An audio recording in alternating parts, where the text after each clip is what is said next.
And I know that for many of you, this has been a difficult process, but I'm very grateful to have you with us today, and thank you for joining us. I also want to note that today's hearing builds on a quite, I think, also historic public hearing that we had many months ago that Mr. Groverthman and others helped lead in this very same hearing room, where I believe we began a really important public conversation about UAPs. And so I want to thank him for that, and I especially want to thank Chairwoman Mace for her continued advocacy on this topic. I also want to start with some facts. We know that there are objects or phenomena observed in our airspace, as our witnesses will testify, and also possibly in our oceans. In many cases, we don't know what they are, and this is, of course, why we're discussing UAPs.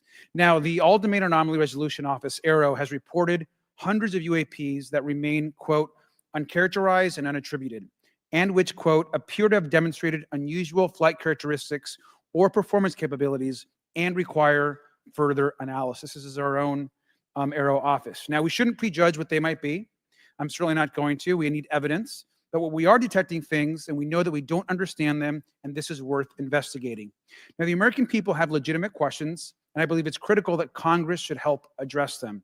This is about the truth and science and facts. Now, transparency and faith in our institutions is vital in a good democracy. Now, I'm proud to say that this hearing will build on that important bipartisan work, and I want to thank everyone for being involved, including members of our committee. Now, in our last hearing in July, we heard testimony that a significant number of pilots of major airlines have witnessed UAPs as well, but have no real confidential way of reporting them to the government. We heard that commercial pilots who encounter UAPs may be hesitant to speak openly due to stigma or fear of retaliation. We also know that AARO has reported that, and I want to quote, that most reports still reflect a bias towards restricted military airspace, a result of reporting from military personnel and sensors present in such areas. And so the lack of ability for civilian pilots raises real safety concerns and limits our ability to understand UAPs. This is a particular piece of this conversation that I am very interested in. Now, our last hearing inspired us to introduce the Safe Airspace for Americans Act, joined by Chairman Groverthman, Chairwoman Mace, and a bipartisan group of co-sponsors. I see some of our leaders from Safe Airspace for Americans Act here, and that would create a safe reporting for UAP process, which we want to continue to do. Now, members of both parties and senior officials in multiple administrations have now taken an interest in this issue. Mainstream media, in many cases, are beginning to take more of an interest in this issue, and we should all be proud to carry that work and build confidence for the American people. I believe we can always be more transparent. To me, this hearing and others are simply about the truth and getting to the facts of what these UAPs actually are. It's very important that we show that Democrats and Republicans in Congress can work together to cut through misinformation and look for a serious and thoughtful way to have the discussion in public. Many of us have also called for additional public hearings to discuss UAPs. This should be a topic that continues on throughout the Congress so that we can gather more information, data, and work with the relevant agencies to gather more information. Finally, just want to add that those that are here on this dais, many of us have participated also in classified briefings as well, and where we have also gained a lot of important, I think, and interesting information, at least I personally have. And so with that information, we want to continue today's hearing, and I thank all of our witnesses for being here. And with that, I'd like to yield back. Thank you, Mr. Garcia. And I'd now like to recognize Mr. Groverthman for a 5-minute introduction. Thank you. Good morning. I'd like to thank our witnesses for being here one more time. This is a topic I've been interested in since 8th grade. I'd like to thank Ms. Mace for working with me on this topic and for making this a joint subcommittee hearing. Last year, the Subcommittee on National Security, the Border and Foreign Affairs held an historic hearing to understand the potential national security risk of unidentified anomalous phenomena, or UAPs. We heard from former Navy Commander David Fravor, who shared firsthand experience with a UAP engaged while on duty in the Pacific. We learned from David Gresh, a former member of the intelligence community, who revealed the supposed existence of secret government programs hidden from congressional oversight. Additionally, former military pilot Ryan Graves informed us of the limited ways in which the military and commercial pilots can report UAP sightings. Since that last hearings, I've led several briefings with government agencies to deepen my understanding with these issues. First, the Department of Defense Inspector General's Office informed us that the Department of Defense does not have a streamlined process for service members to report UAP activity. Since then, the Joint Chiefs have implemented standards for UAP reporting across the services. The Intelligence Community Inspector General informed us that whistleblowers often fear retaliation for reporting mismanagement of highly sensitive government projects or information. Finally, AARO has expressed to the committee that, like any other federal government agency, it's faced challenges in its establishment, specifically in hiring staff to manage UAP historical records and coordinating with other federal agencies. While these agencies have been helpful to us in understanding the challenges that come from collecting UAP data, none of them have been able to substantiate the claims made at this hearing last year by David Grush. Despite our committee members endlessly questioning these agencies inside and outside of a SCIF.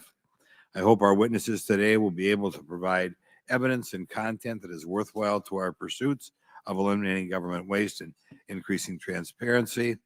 To help alleviate some of the roadblocks, I'm supportive of measures that were included in last year's National Defense Authorization Act to increase transparency and improve record-keeping measures when it comes to UAPs.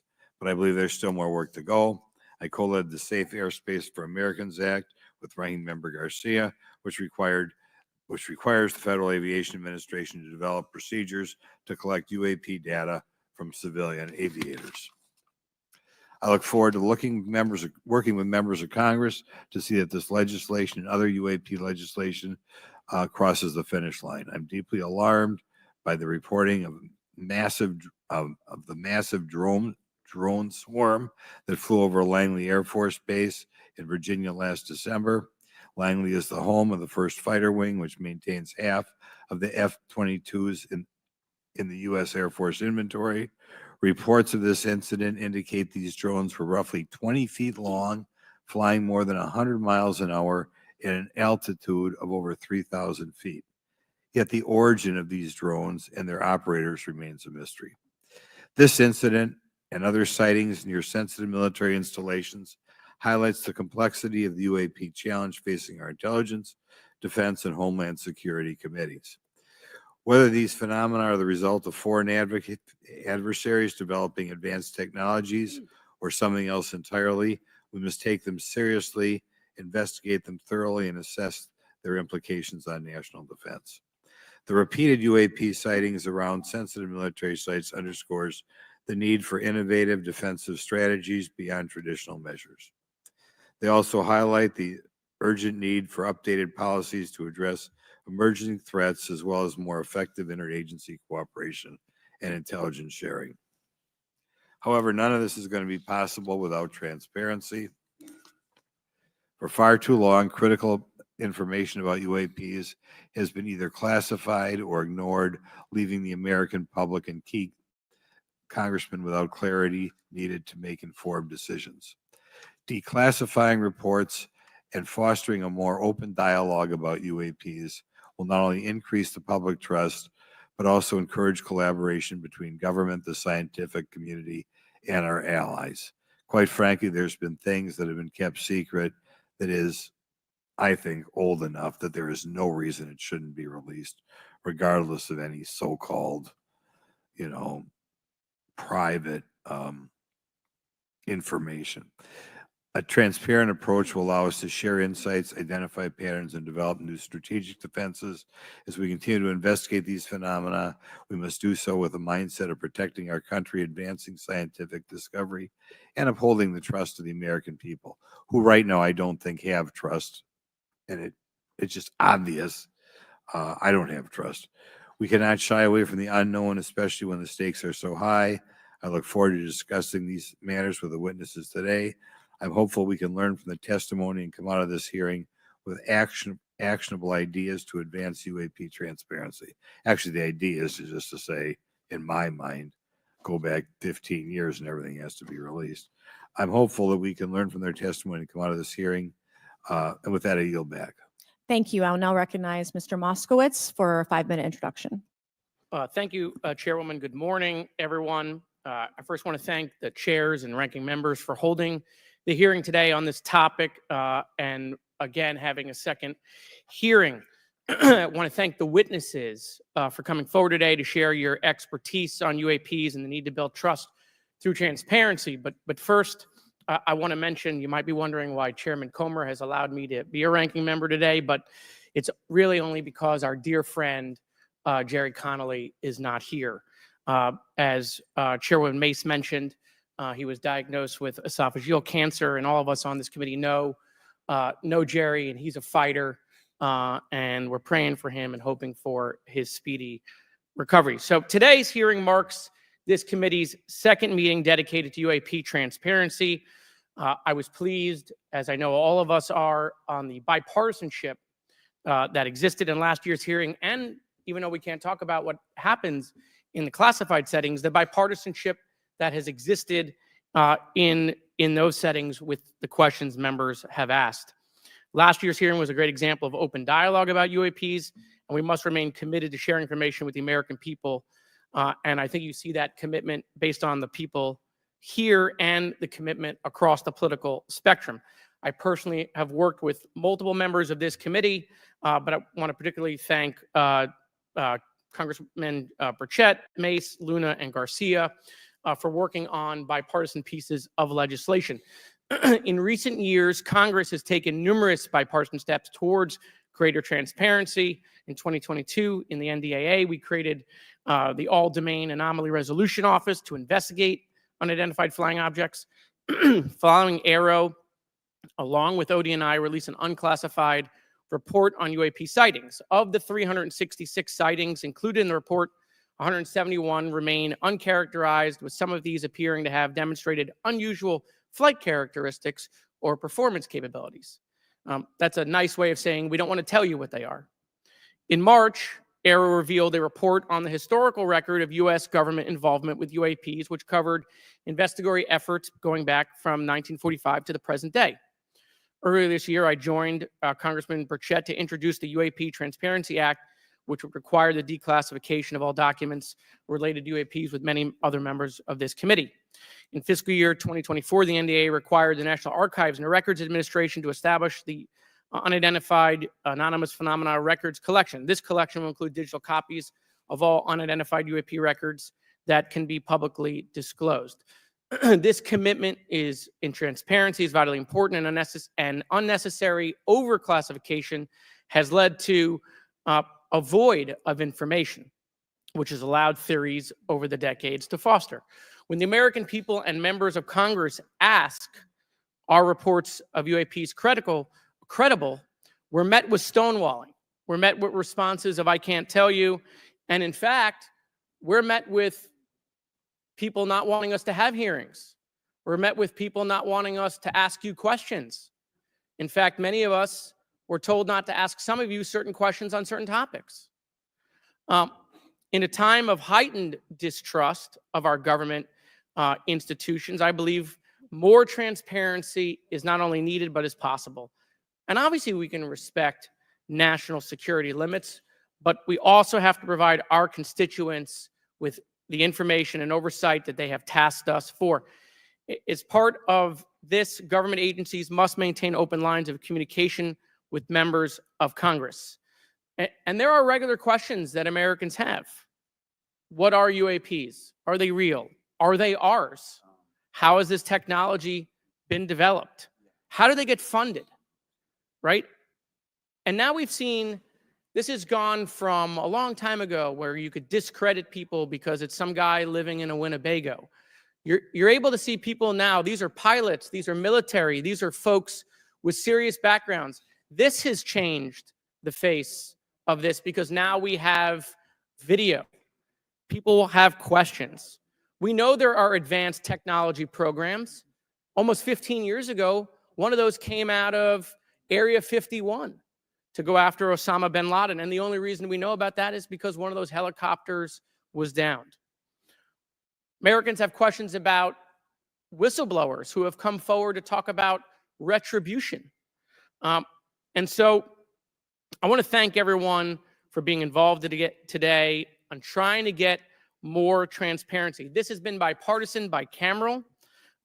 And as we get into a new administration, the president-elect has talked about opportunities to declassify information on UAPs, and I hope he lives up to that promise. And with that, I yield back. Okay, thank you, Mr. Moskowitz. And I would now, committee staff asked me to go ahead and I will do it, to enter into the congressional record this 12-page document that Michael Shellenberger brought today that describes the Immaculate Constellation government program. So we will do that now. Every member up here has a copy of it. The first section talks about the unacknowledged special access program called Immaculate Constellation. And the second section about USG imagery intelligence. And Representative Luna just told me if I say Immaculate Constellation, I'll be on some list, maybe a FISA warrant. So come at me, bro, I guess. But without objection, entered in the record. All right, so next we will introduce our witnesses for today's hearing. Thank you so much for being here. Our first witness is retired Rear Admiral Gallaudet, who retired from the U.S. Navy and is now the Chief Executive Officer at Ocean STL Consulting. Our second witness is Mr. Lou Elizondo, a former Department of Defense official and author of a recent bestseller book about UAPs. Our third witness is Mr. Michael Shellenberger, founder of the newsletter Public and author of a recent journalistic piece about special access programs, including one widely identified as Immaculate Constellation. I swear the staff wants me on a list. Okay. And our last witness today is Mr. Michael Gold, a former NASA official who is also a member of the NASA UAP Independent Study Team. Welcome, everyone. We are pleased to have you today. Pursuant to Committee Rule 9G, the witnesses will please stand and raise your right hands. This is where it gets real. Do you solemnly swear to affirm that the testimony that you are about to give is the truth, the whole truth, and nothing but the truth, so help you God? Let the record show that the witnesses all answered in the affirmative. We appreciate all of you being here today and look forward to your testimony. Let me remind the witnesses that we have read your written statements and they will appear in full in the hearing record. You guys may be seated. Please limit your oral statements to 5 minutes. As a reminder, please press the button in front of you so the microphone is turned on so that everyone in the room, members included, can hear you. When you begin to speak, the light in front of you will turn green. After 4 minutes, the light will turn yellow. When the red light comes on, your 5 minutes has expired, and we would ask that you please wrap it up. So I will first recognize Rear Admiral Gallaudet to please begin your opening remarks. Thank you, Chairwoman Mace, Chairman Groverthman, Ranking Members Connolly and Garcia, and members of the committee. Thank you for this opportunity to testify today regarding unidentified anomalous phenomena, or UAP. Confirmation that UAPs are real came to me in January of 2015 when I was serving as the commander of the Navy Meteorology and Oceanography Command. At the time, my personnel were participating in a pre-deployment naval exercise off the U.S. East Coast. It included the USS Theodore Roosevelt Carrier Strike Group, and this exercise was overseen by the United States Fleet Forces Command, led by a 4-star admiral who at the time was also my superior officer. During this exercise, I received an email on Navy's secure network from the operations officer of U.S. Fleet Forces Command. The email was addressed to all the subordinate commanders, and the subject line read in all capital letters, "Urgent Safety of Flight Issue." The text of the email was brief but alarming, with words to the effect, "If any of you know what these are, tell me ASAP. We are having multiple near mid-air collisions, and if we do not resolve this soon, we are going to have to shut down the exercise." Attached to the email is what is now known as the Go Fast video, captured on the forward-looking infrared sensor of one of the Navy F-A-18 aircraft participating in the exercise. The now declassified video showed an unidentified object exhibiting flight and structural characteristics unlike anything in our arsenal. The implication of the email was clear. The author was asking whether any of the recipients were aware of classified technology demonstrations that could explain these objects. Because the DoD policy is to rigorously deconflict such demonstrations with live exercises, I was confident this was not the case. The very next day, that email disappeared from my account and those of the other recipients without explanation. Moreover, the commander of Fleet Forces Command and the operations officer never discussed the subject. Even during weekly meetings specifically designed to address issues affecting exercises like the one in which the Theodore Roosevelt Strike Group was participating. This lack of follow-up was very concerning to me. As the Navy's chief meteorologist at the time, I was responsible for reducing safety of flight risks. Yet it appeared to me that no one at the flag officer level was addressing the safety risk posed by UAPs.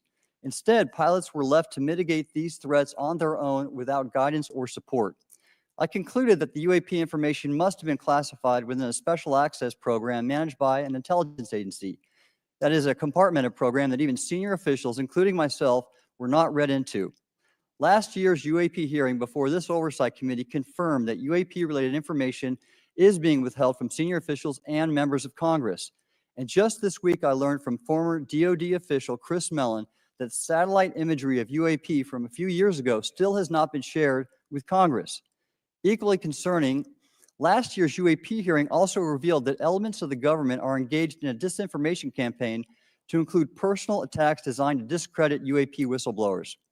Having never signed a non-disclosure agreement regarding UAPs, and now as a private citizen, I've become an advocate for greater UAP transparency from the government. The continued overclassification surrounding UAPs has not only hindered our ability to effectively address these phenomena, but has also eroded trust in our institutions. While I applaud previous bipartisan legislation passed by Congress concerning UAPs, a more comprehensive approach is needed to address the broader implication of UAP on public safety and national security, as well as the socioeconomic opportunities that open UAP research could unlock. Therefore, I recommend Congress take the following action, which I believe will receive bipartisan support. First, establish robust oversight of the executive branch's management of UAP information by directing key officials, beginning with the director of the DoD's All-Domain Anomaly Resolution Office, to provide comprehensive briefings on what the government knows about UAP and does not know. Two, enact the provisions of the UAP Disclosure Act that establish a UAP Records Review Board to ensure independent oversight, transparency, and accountability in the government's handling of UAP information. And three, strengthen the UAP Disclosure Act and future reauthorizations with provisions that mandate a whole-of-government approach to addressing UAP. In closing, I will share my personal reasons for speaking out on this topic. First, as a former science agency leader, having led the National Oceanic and Atmospheric Administration, I've always sought the truth in human knowledge and thought. Now that we know UAP are interacting with humanity, and these include unidentified submerged objects in the ocean, we should not turn a blind eye, but instead boldly face this new reality and learn from it. Additionally, at a time when leaders in government leave much to be desired, I feel obligated to show moral leadership on this issue of UAP disclosure by validating the credibility of the courageous men and women who have come out as witnesses and whistleblowers to expose the truth. My speaking out has encouraged others to do the same, and it's my hope over time that a number of your constituents will want to know the truth and about UAP, and this number will increase to such an extent that the congressional action I've just recommended will become inevitable. Thank you, and I look forward to your questions. Thank you. I will now recognize Mr. Elizondo for his opening statement. Greetings, Chairwoman Mace, Chairman Groverthman, Ranking Members Connolly and Garcia, and members of the committee. It is my honor and privilege to testify before you on the issue of unidentified anomalous phenomenon, formerly known as UFOs. On behalf of our brave men and women in uniform and across the intelligence community, as well as my fellow Americans who have awaited this day, thank you for your leadership on this important matter. Let me be clear, UAP are real. Advanced technologies not made by our government or any other government are monitoring sensitive military installations around the globe. Furthermore, the U.S. is in possession of UAP technologies, as are some of our adversaries. I believe we are in the midst of a multi-decade secretive arms race, one funded by misallocated taxpayer dollars and hidden from our elected representatives and oversight bodies. For many years, I was entrusted with protecting some of our nation's most sensitive programs. In my last position, I managed a special access program on behalf of the White House and the National Security Council. As such, I appreciate the need to protect certain sensitive intelligence and military information. I consider my oath to protect secrets as sacred, and I will always put the safety of the American people first. With that said, I also understand the consequences of excessive secrecy and stovepiping. Nowhere was this more apparent than in the aftermath of 9/11, which many of us remember all too well.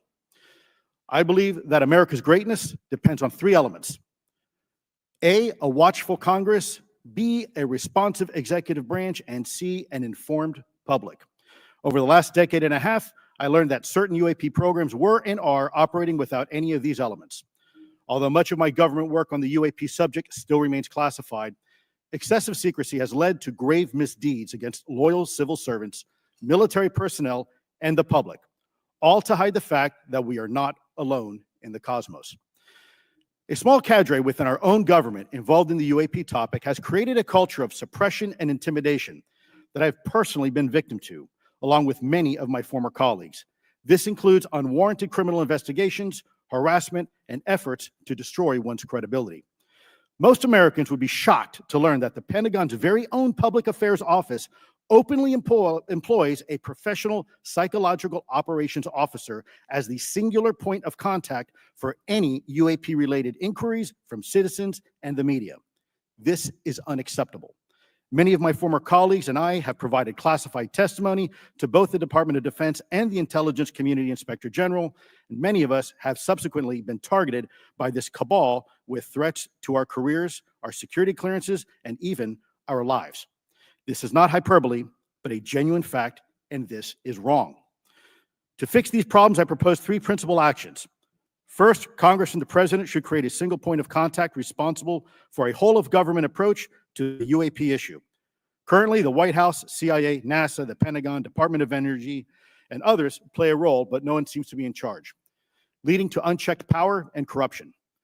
Second, we need a national UAP strategy that will promote transparency and help restore the American public's trust at a time when the public's trust is at an all-time low.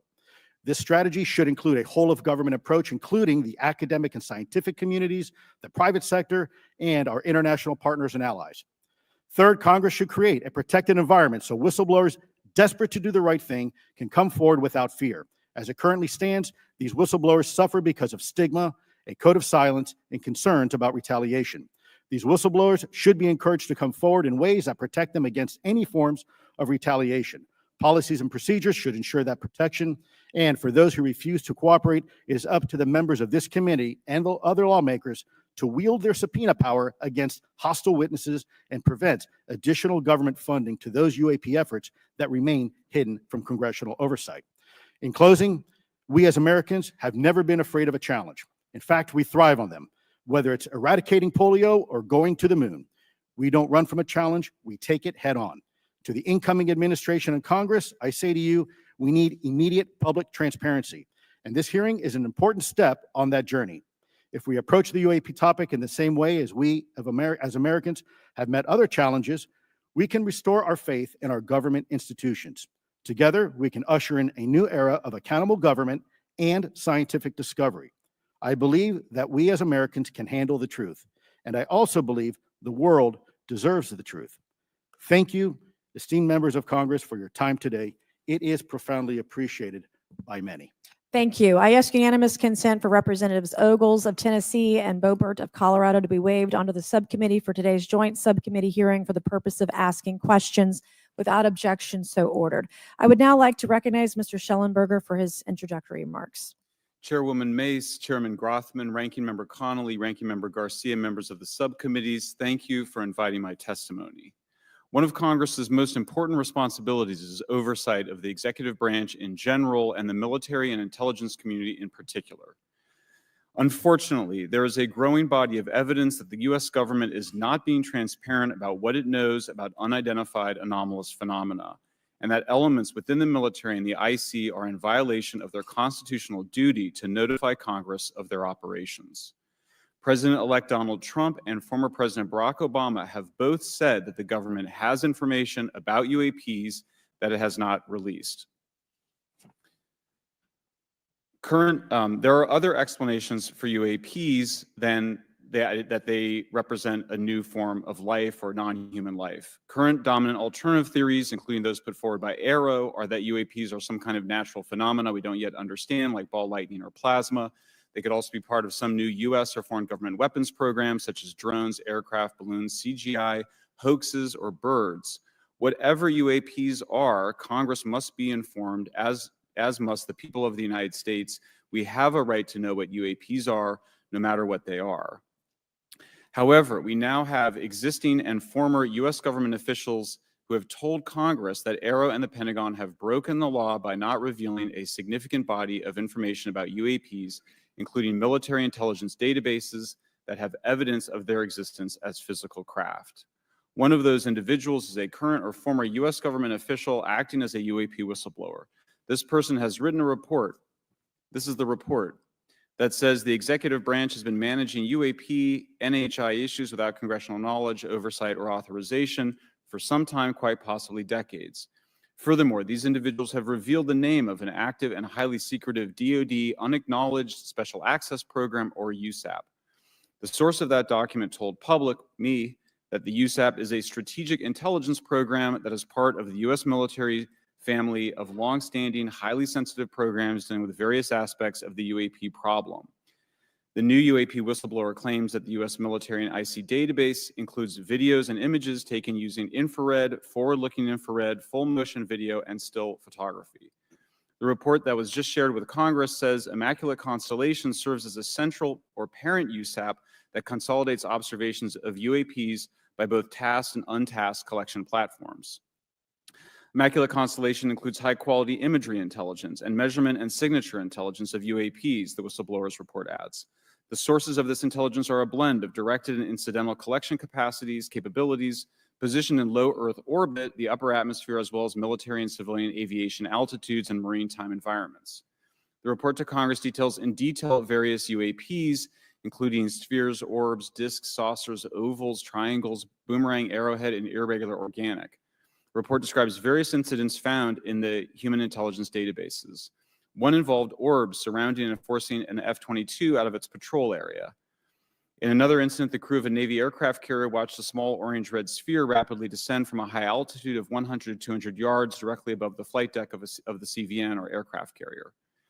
And since my reporting on this Immaculate Constellation last month, another source came forward who told me that they saw a roughly 13-minute-long, high-definition, full-color video of a white orb UAP coming out of the ocean approximately 20 miles off the coast of Kuwait. It was filmed from a helicopter. Then halfway through the video, the person said the orb is joined by another orb that briefly comes into the frame from the left before rapidly moving again out of the frame. The person discovered the video on SIPR, the Secure Internet Protocol Router Network, which the DoD uses to transmit classified information. A leading UAP researcher who utilizes the Freedom of Information Act to find out what the government knows, John Greenwald, told me last year that the U.S. government had been increasingly denying his requests for UAP information. He has been doing FOIA requests for 27 years and has an archive of 3 million pages. The government has for decades denied any interest in UFOs, he told me, but the documents that he has assembled show that behind the scenes, it was a completely different story. Contrary to the hopes of many advocates of transparency, the government has been restricting more information since the leak of 3 UAP videos in 2017.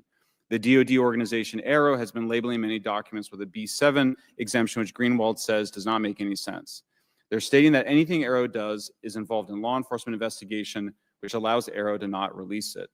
Greenwald says that the DoD has denied the existence of a UAP and ATIP-related records on multiple occasions, only to acknowledge them after an appeal was filed.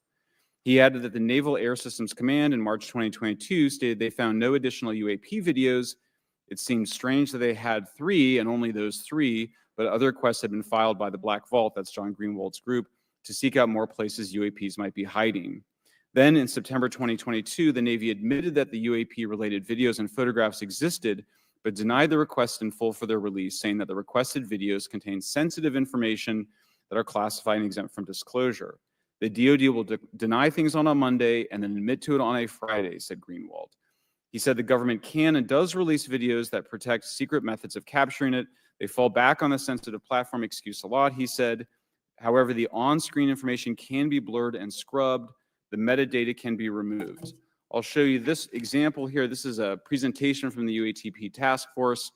This is completely absurd. It's nuts, this level of censorship, of redaction on a document. It shows the redaction of how many reports they've collected, for how many years. 2 of the 3 potential explanations are blacked out.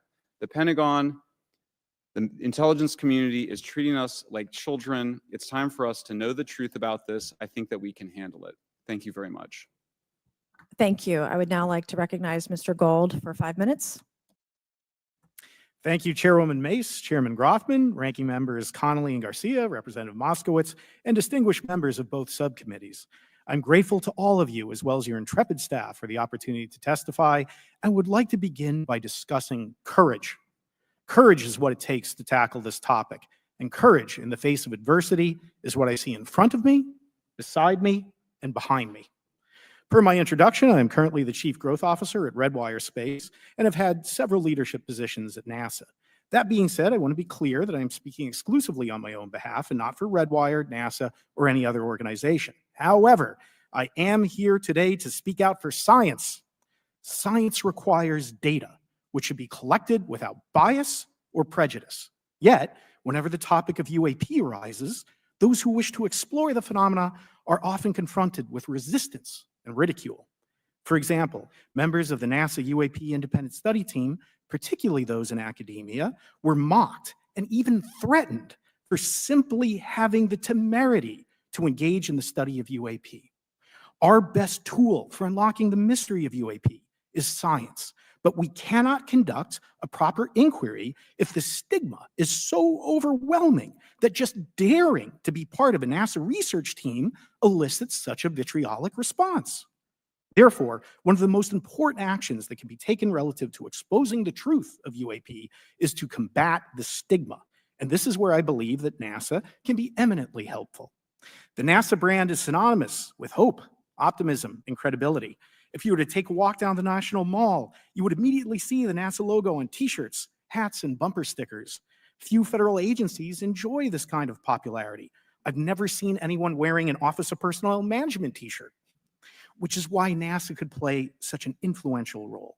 Specifically, NASA could, with relatively little cost and effort, host symposia on UAP, or even just participate in existing panels examining the topic.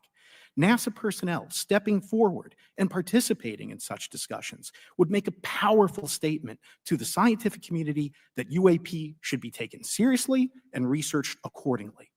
In regard to research, NASA has vast archives, much of which may contain important UAP data.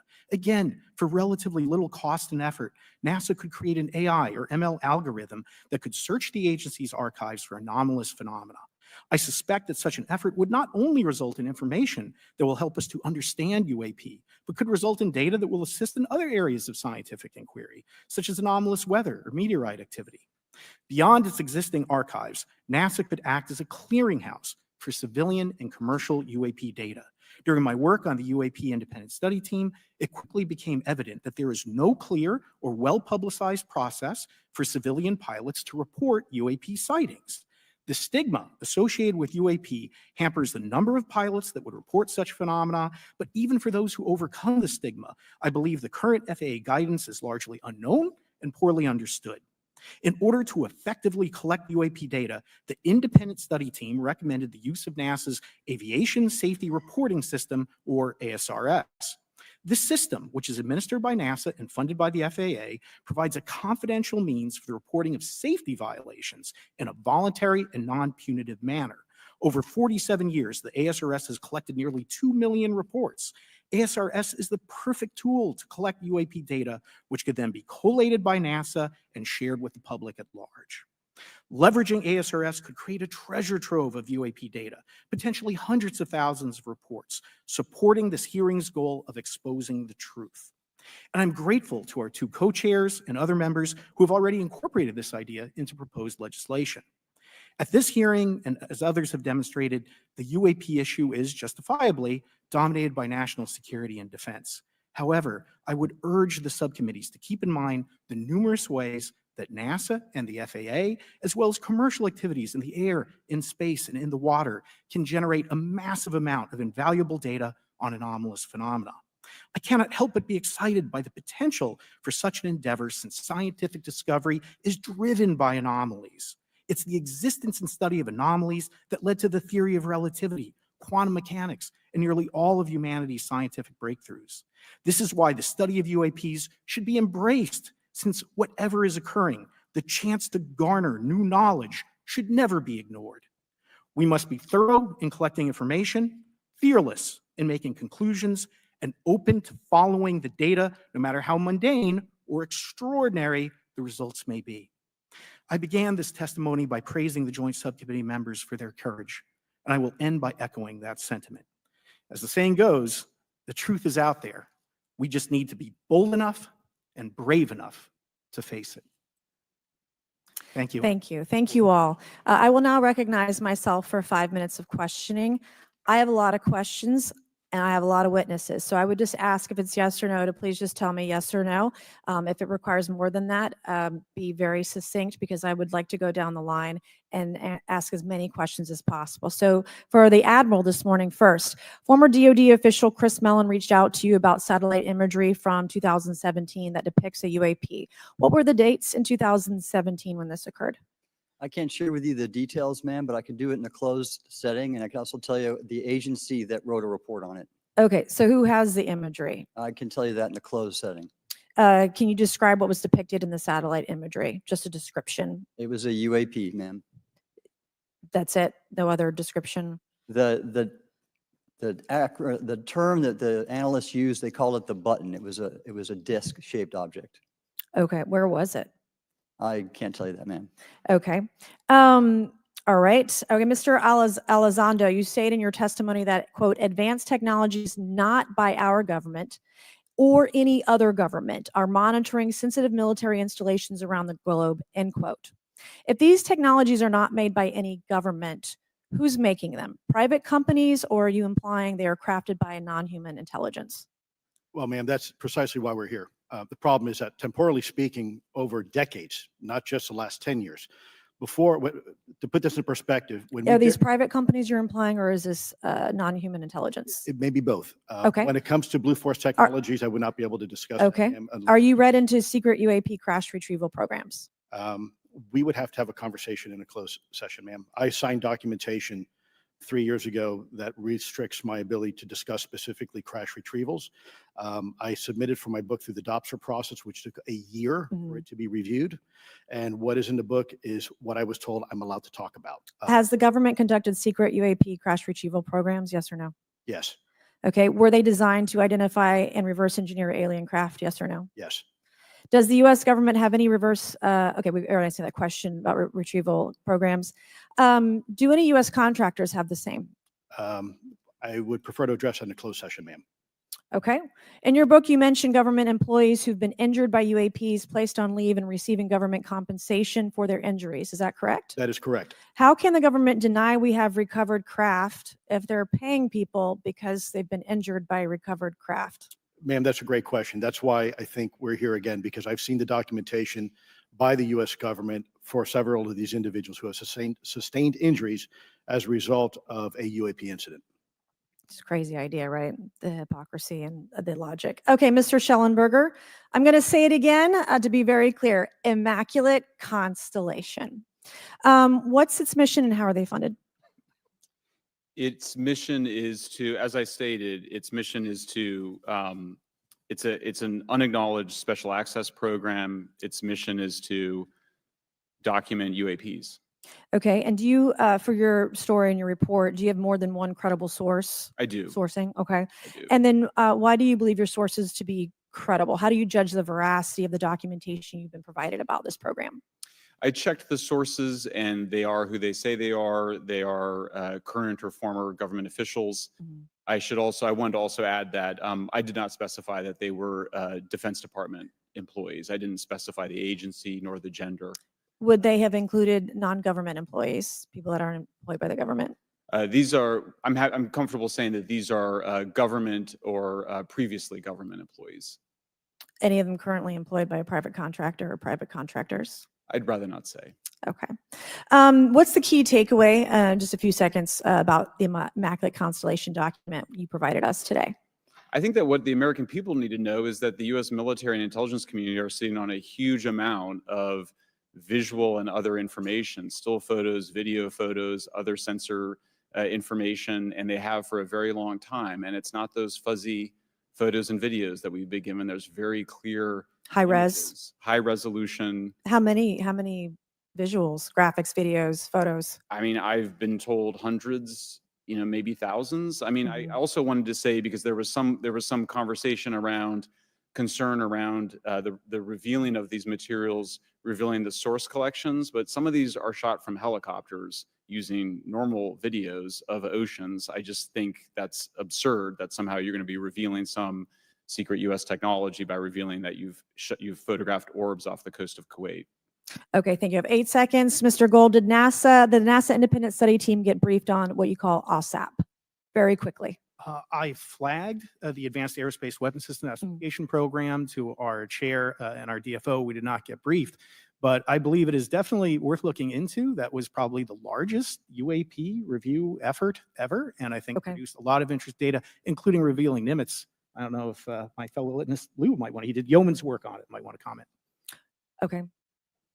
All right, I'm going to turn to Mr. Moskowitz, who will be recognized for 5 minutes of questioning. Thank you, Madam Chairwoman. So, Mr. Gold, you gave a whole diatribe for a couple of minutes about UAPs, science, data collection, stigma. A lot of non-believers in all of this would just ask a very simple question. Why? Why is it so hard? Right? Like, why are people, anytime they ask, why are they always thwarted? Why are they always judged? Why is they always have misinformation spread? Why is there always retribution? Why is it always met with an ear? What's the why? If it doesn't exist, why is it such a problem? I think if you go through the history of science, Representative, it is always difficult for breakthroughs and new information, regardless of whether it's UAP or any other kind of discovery. And in science, we're supposed to be open, but when you break with the orthodoxy of what's believed, whether it's Galileo saying that the Earth doesn't rotate or the Earth rotates around the sun or the sun doesn't rotate around the Earth, it's always challenging for new beliefs. And the more extraordinary those discoveries, the more extraordinary those new beliefs, it's very difficult. So I think this is natural. There's natural conservatism that when it comes to science, but this issue in particular has been very difficult where, again, even to attempt to study it becomes problematic. But every hearing like this, every news report, every video, documentaries, I was privileged to be a part of something Dan Fair is putting together. I think many of us have interviewed for it, documentary over 30 different government officials. Every brick in the wall will help get us closer to getting to the truth. I appreciate that. Mr. Elizondo, did I have that correct? Sir. I'm a recovering lawyer, so I'm going to put my hat on for a second. You said you signed a document. Love that. Who gave that to you? The U.S. government, sir. Okay, you have a copy of it? It is stored in a SCIF right now. I do not have possession of it. The U.S. government does. What department of the U.S. government gave you this document? I will say the Department of Defense. Unfortunately, I can't say in this forum much more than that. You specifically said the document said you can't talk about crash retrieval. Well, you know, you can't talk about Fight Club if there's no Fight Club.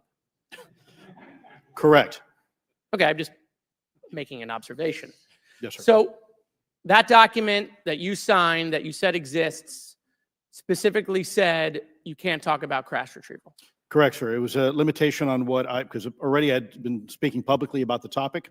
And so the document said you can continue saying X, Y, Z, but you cannot discuss the topic. When you, of crash give retrievals. me the atmosphere of signing this document. You're in a room by yourself? I'm in a SCIF with a security officer, sir. Just one-on-one, anybody else? There may have been an assistant as well. It was in a SCIF within a Department of Defense facility. Give me your background real quick. My background is I went to school to study microbiology and immunology, entered into the U.S. Army, and after a very short stint in military intelligence, I became a counterintelligence special agent.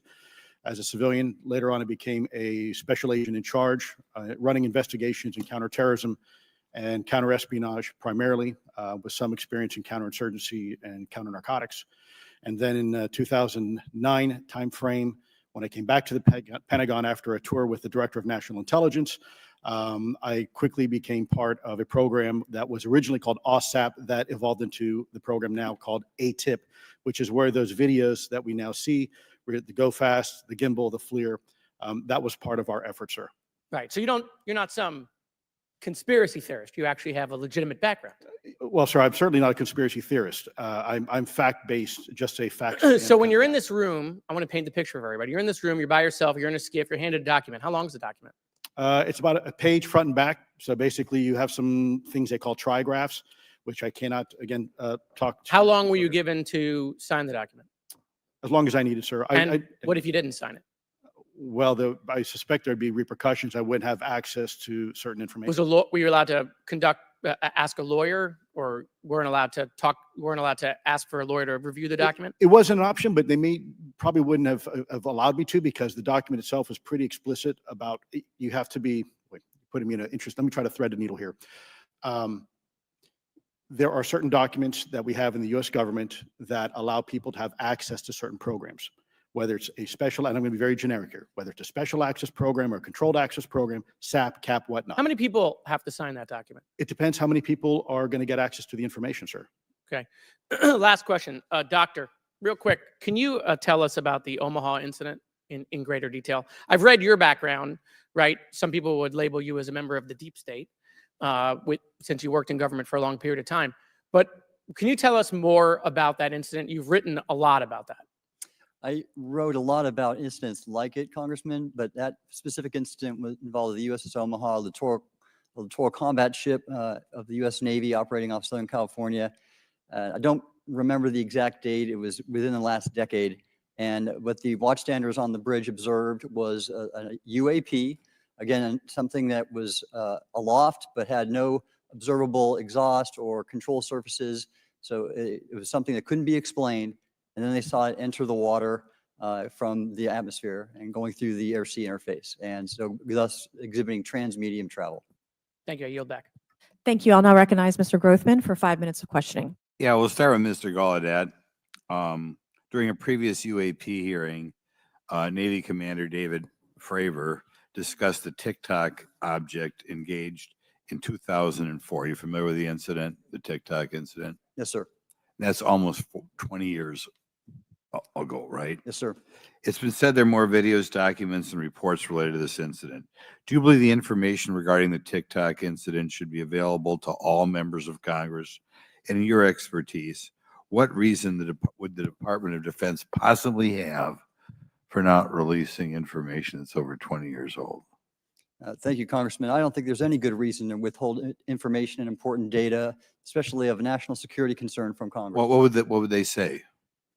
I will speculate, sir, that they don't want to share that kind of information because it reveals weaknesses in our ability to monitor and protect our airspace. Okay.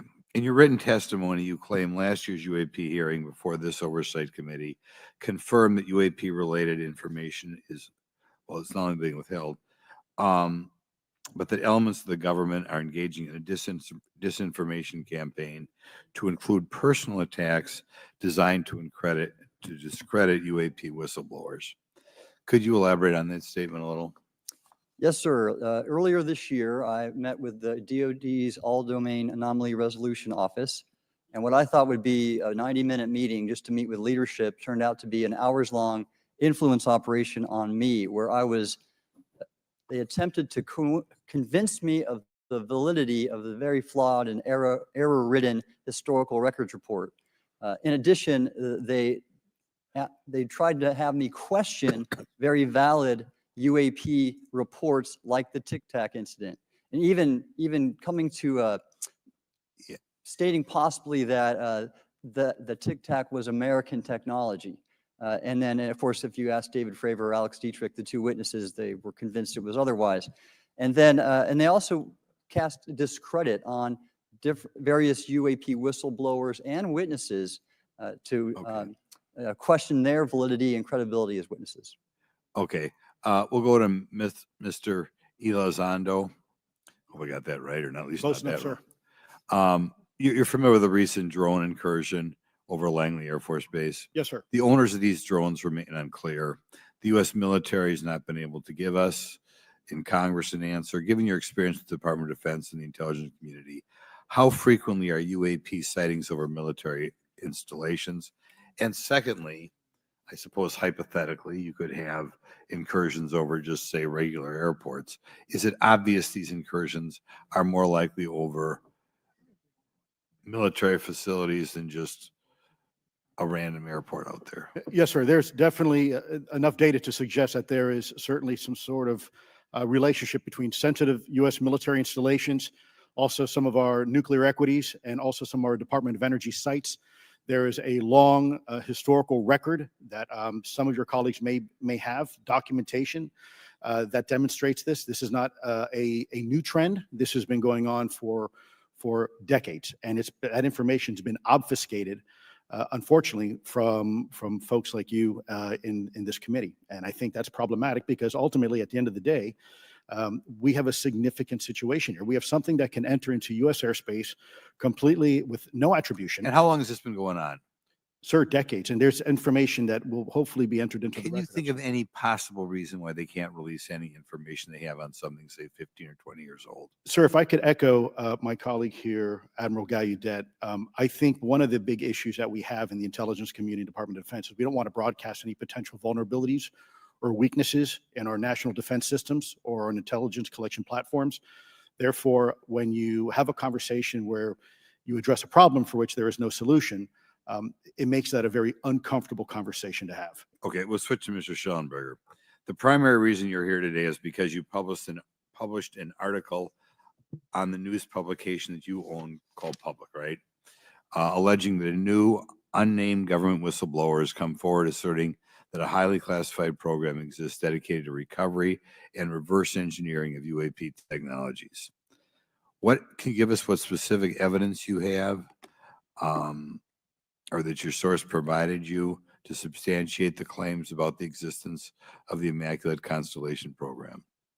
Well, you have the report in front of you now, so you can see it for yourself.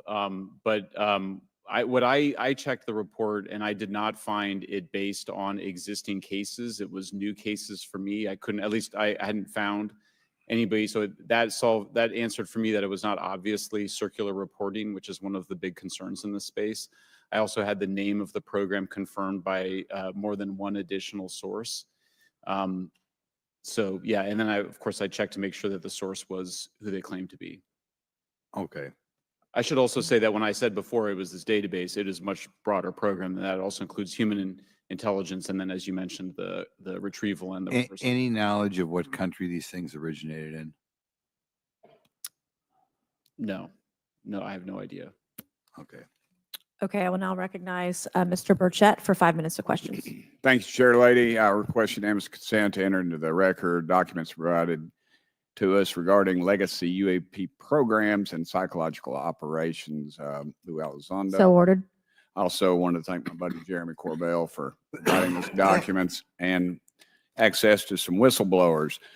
Mr. Elizondo, what is your last position with the federal government? Sir, I was the Director of National Program Special Management Staff, managing a White House Special Access Program on behalf of the National Security Council. How would you characterize UAPs? An enigma, sir, and a frustration. We're talking about technologies that can outperform anything we have in our inventory. And if this was an adversarial technology, this would be an intelligence failure eclipsing that of 9/11 by an order of magnitude.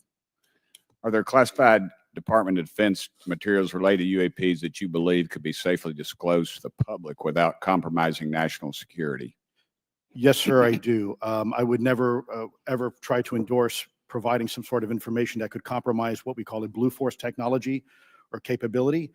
But I do believe there's a lot of information regarding this topic, and I've been very vocal about it, that should be shared not only with the public, but most importantly, with members of Congress. Are you familiar with my friend David Grush?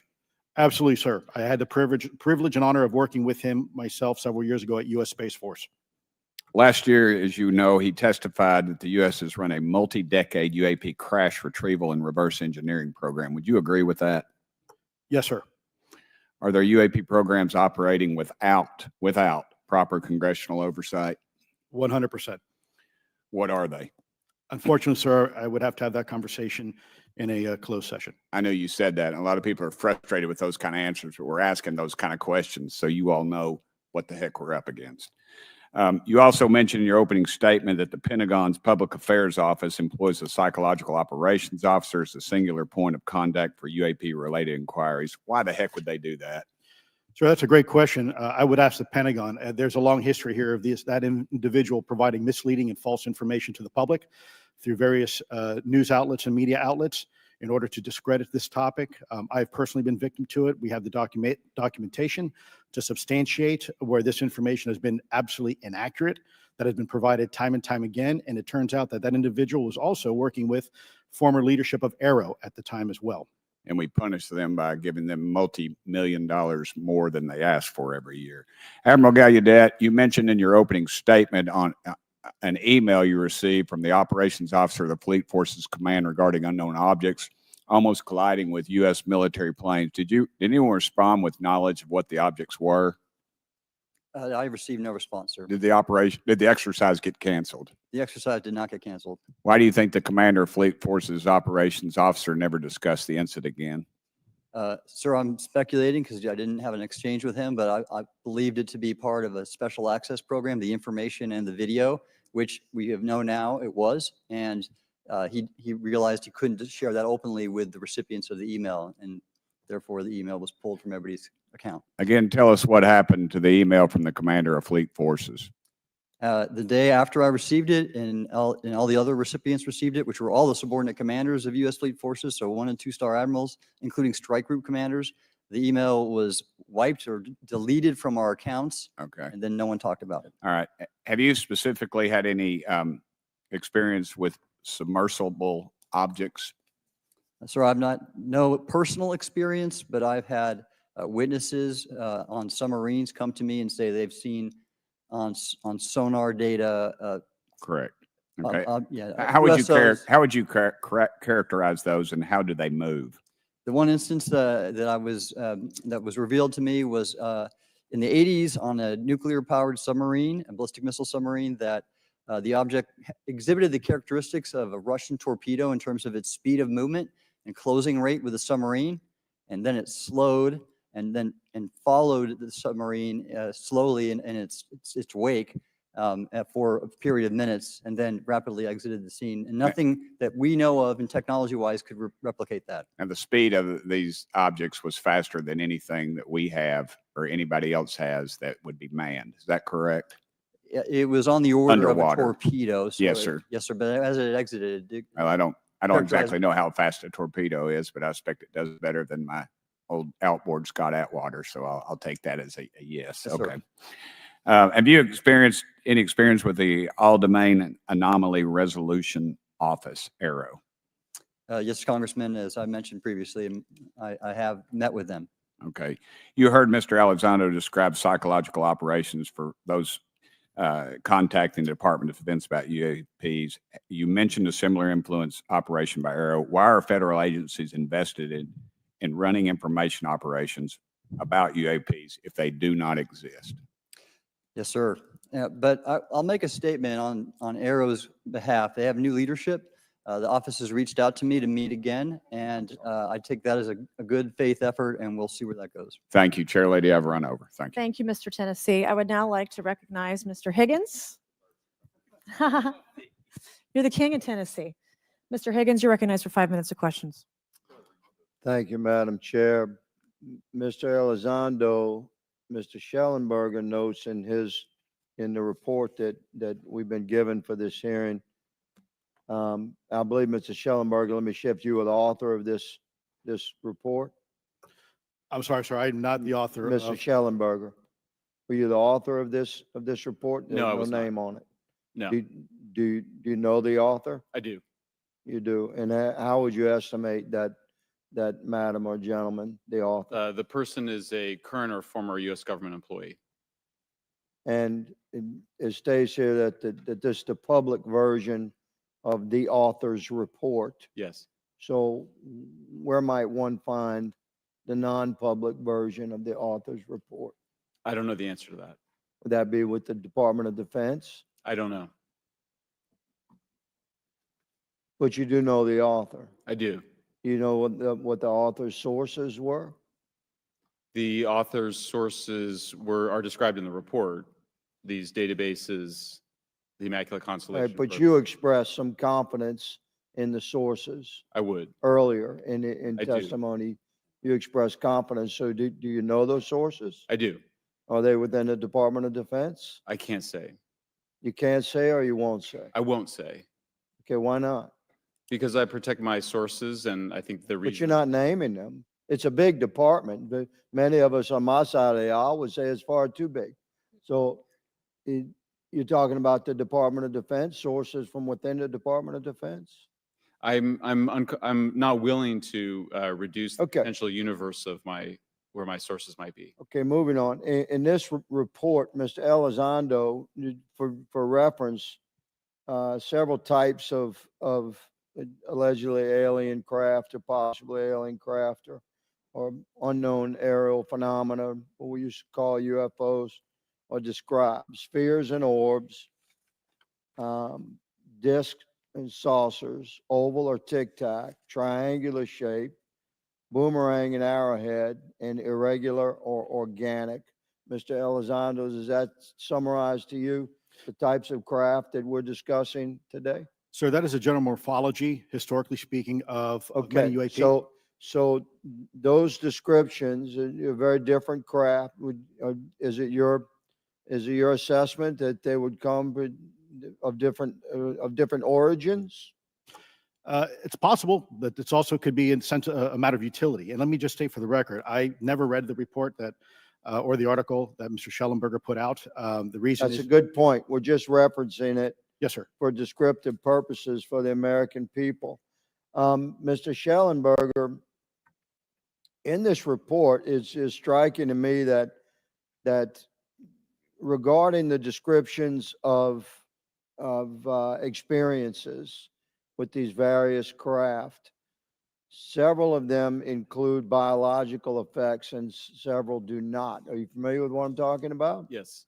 Okay, so spheres and orbs, triangular craft, and irregular or organic craft include some descriptions of biological effects, including feelings of unease, electronic device malfunctions, long-term psychological effects such as anxiety or insomnia have been noted, feeling of being watched, a shared awareness with the triangle craft, and under the irregular and organic craft, biological effects include physical sensations of warmth or cold and unexplained smells and psychological distress. So these are very specific descriptions of the reactions of human beings, which allegedly have been noted from a study here, a report. All of those experiences would have been described by the sources that the author used. I'm not sure I understand. your question. This is a very broad description of biological effects, and it's striking to me that they are present with relation to some types of craft, but Right. absent in others. This would require a great deal of research and study. Can you explain that?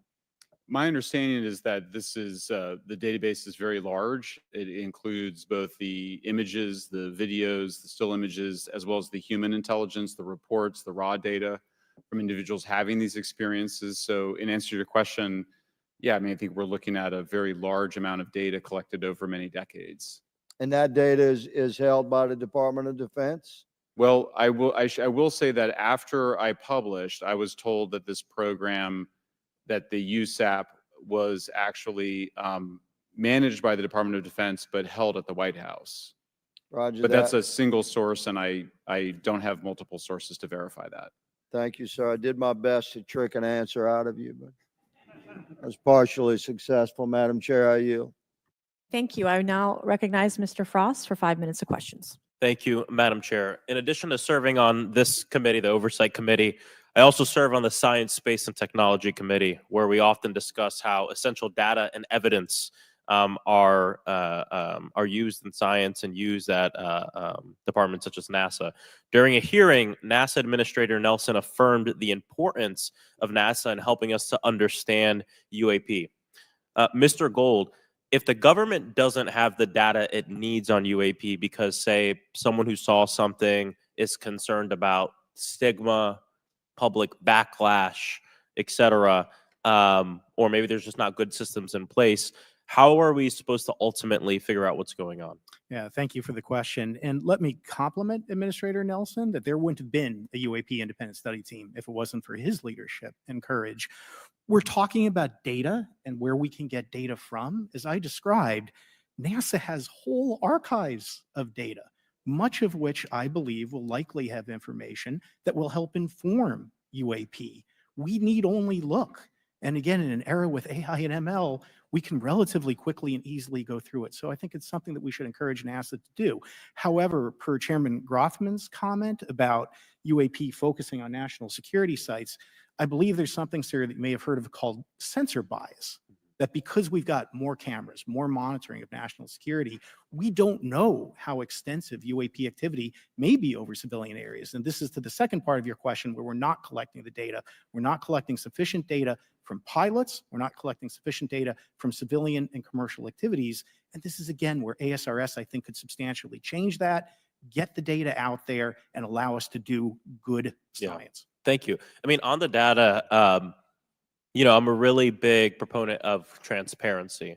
But obviously, there's always a little bit of balance that we have to have in government on transparency as well. I mean, last year, NASA appointed a director of UAP research in response to the recommendation by the independent study team.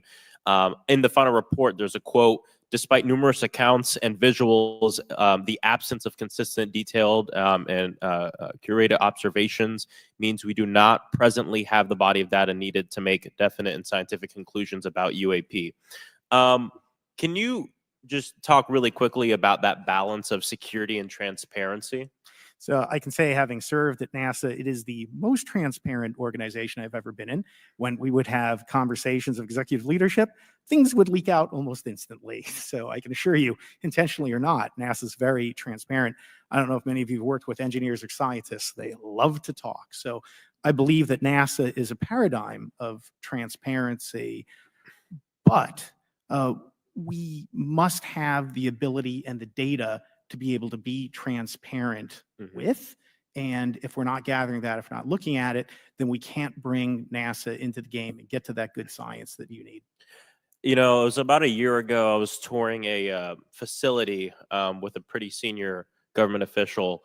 We went by a certain hangar and they said, yeah, that's, you know, a company leases that out. We don't really know what's going on in there. We have no way of knowing what's going on in there. And there was a few of those, in fact, while we were driving around this facility. To what extent do you think that some of the UAP out there comes from off the books or unauthorized experimental aircraft? I mean, I think probably the vast majority of UAP are drones, experimental aircraft, weather conditions, which is, again, why I say if we review the data, I think we're going to discover a lot about things we weren't even thinking about. But there is a percentage that isn't. And looking into those anomalies is how discoveries will be made. And relative to science, Congressman, if I can say, when NASA studies black holes, when NASA studies galaxies, we have instruments that are tailored to do so. With UAP, we're using cockpit gun cameras or cell phones. We could never do good science with that. And let me tell you, the NASA budget is under pressure. We need to make sure that the Artemis program is funded fully. We need to beat China to the moon and maintain our presence in low Earth orbit. So NASA would need more money to do this, but I think tailored instruments that would look at UAP in the same way that we have tailored instruments to look at astronomical data is important to gathering valuable and uniform information. If we were studying black holes by using fighter cockpit cameras, we probably wouldn't know that much about black holes. 100%. Well, I think it's important that federal leaders take the necessary steps to ensure that UAP does not pose threats to the American public as well, and that we have the necessary budgets to collect this data so we can actually see what's going on. And I'm fully supportive of funding the Artemis mission. I think it's very important. Also, a personal note, the pilot is a frat brother of mine. He is a member of the Phi Beta Sigma Fraternity Incorporated, and so I would love to see my fraternity make it to the moon. But Redwire is building the cameras for Artemis, so we will take some pictures of your frat brother and get them. There we go. Thank you so much. I yield back. Thank you. I will now recognize Ms. Luna for 5 minutes of questioning. Mr. Elizondo, to your knowledge, can you name the country and around time frame that the first back engineered UAP program started? Ma'am, unfortunately, I would not be able to have that conversation in public. Can anyone on the panel name that? None of you? Okay. This next question is for Mr. Gallaudet. To your knowledge, have any USOs ever outpaced our submarines? Yes, ma'am. At what magnitude? I don't have the exact speed, but again, a witness came to me, a credible former submarine officer who observed it on sonar data And this was in the 80s in the North Atlantic during a storm, and it outpaced his submarine by orders of magnitude. Are you aware of any hotspots that currently exist off our shores in North America? Not with sufficiently credible data, ma'am. Okay, we've heard reports of there potentially being hotspots, maybe entry and exit points. Have you heard of any of that? I have it not, ma'am, but my colleague here, Mr. Elizondo, does discuss some USO activity that he's observed in certain DoD databases.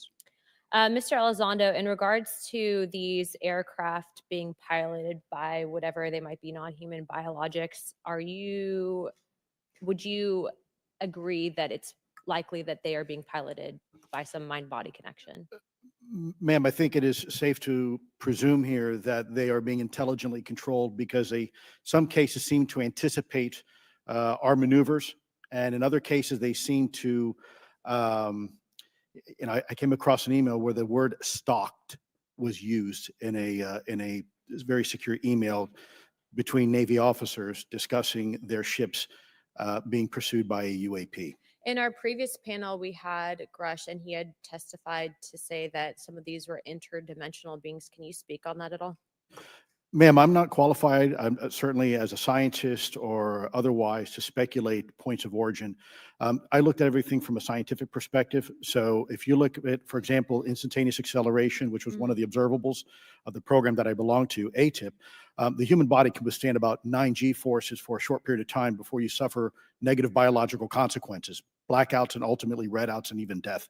Comparison, our best technology, the F-16, which is this older platform, but one of our most highly maneuverable aircraft, manned aircraft, made by General Dynamics, can perform about 17 or 18 G forces before you start having structural failure, meaning that the airframe begins to disintegrate while you're flying. The vehicles we're talking about are performing in excess of 1,000, 2,000, 3,000 Gs. So I guess, would it be safe to infer that they're living craft? I'm not prepared at this point to state for the record, is something alive or not, because even that definition is hard. There was a time in science we thought that life required oxygen, and we now know that's not true. There are anaerobic bacteria that thrive in oxygen environments that lack oxygen. And so also same with photosynthesis. When I was in college, I was told everything is derived from photosynthesis as a form of energy.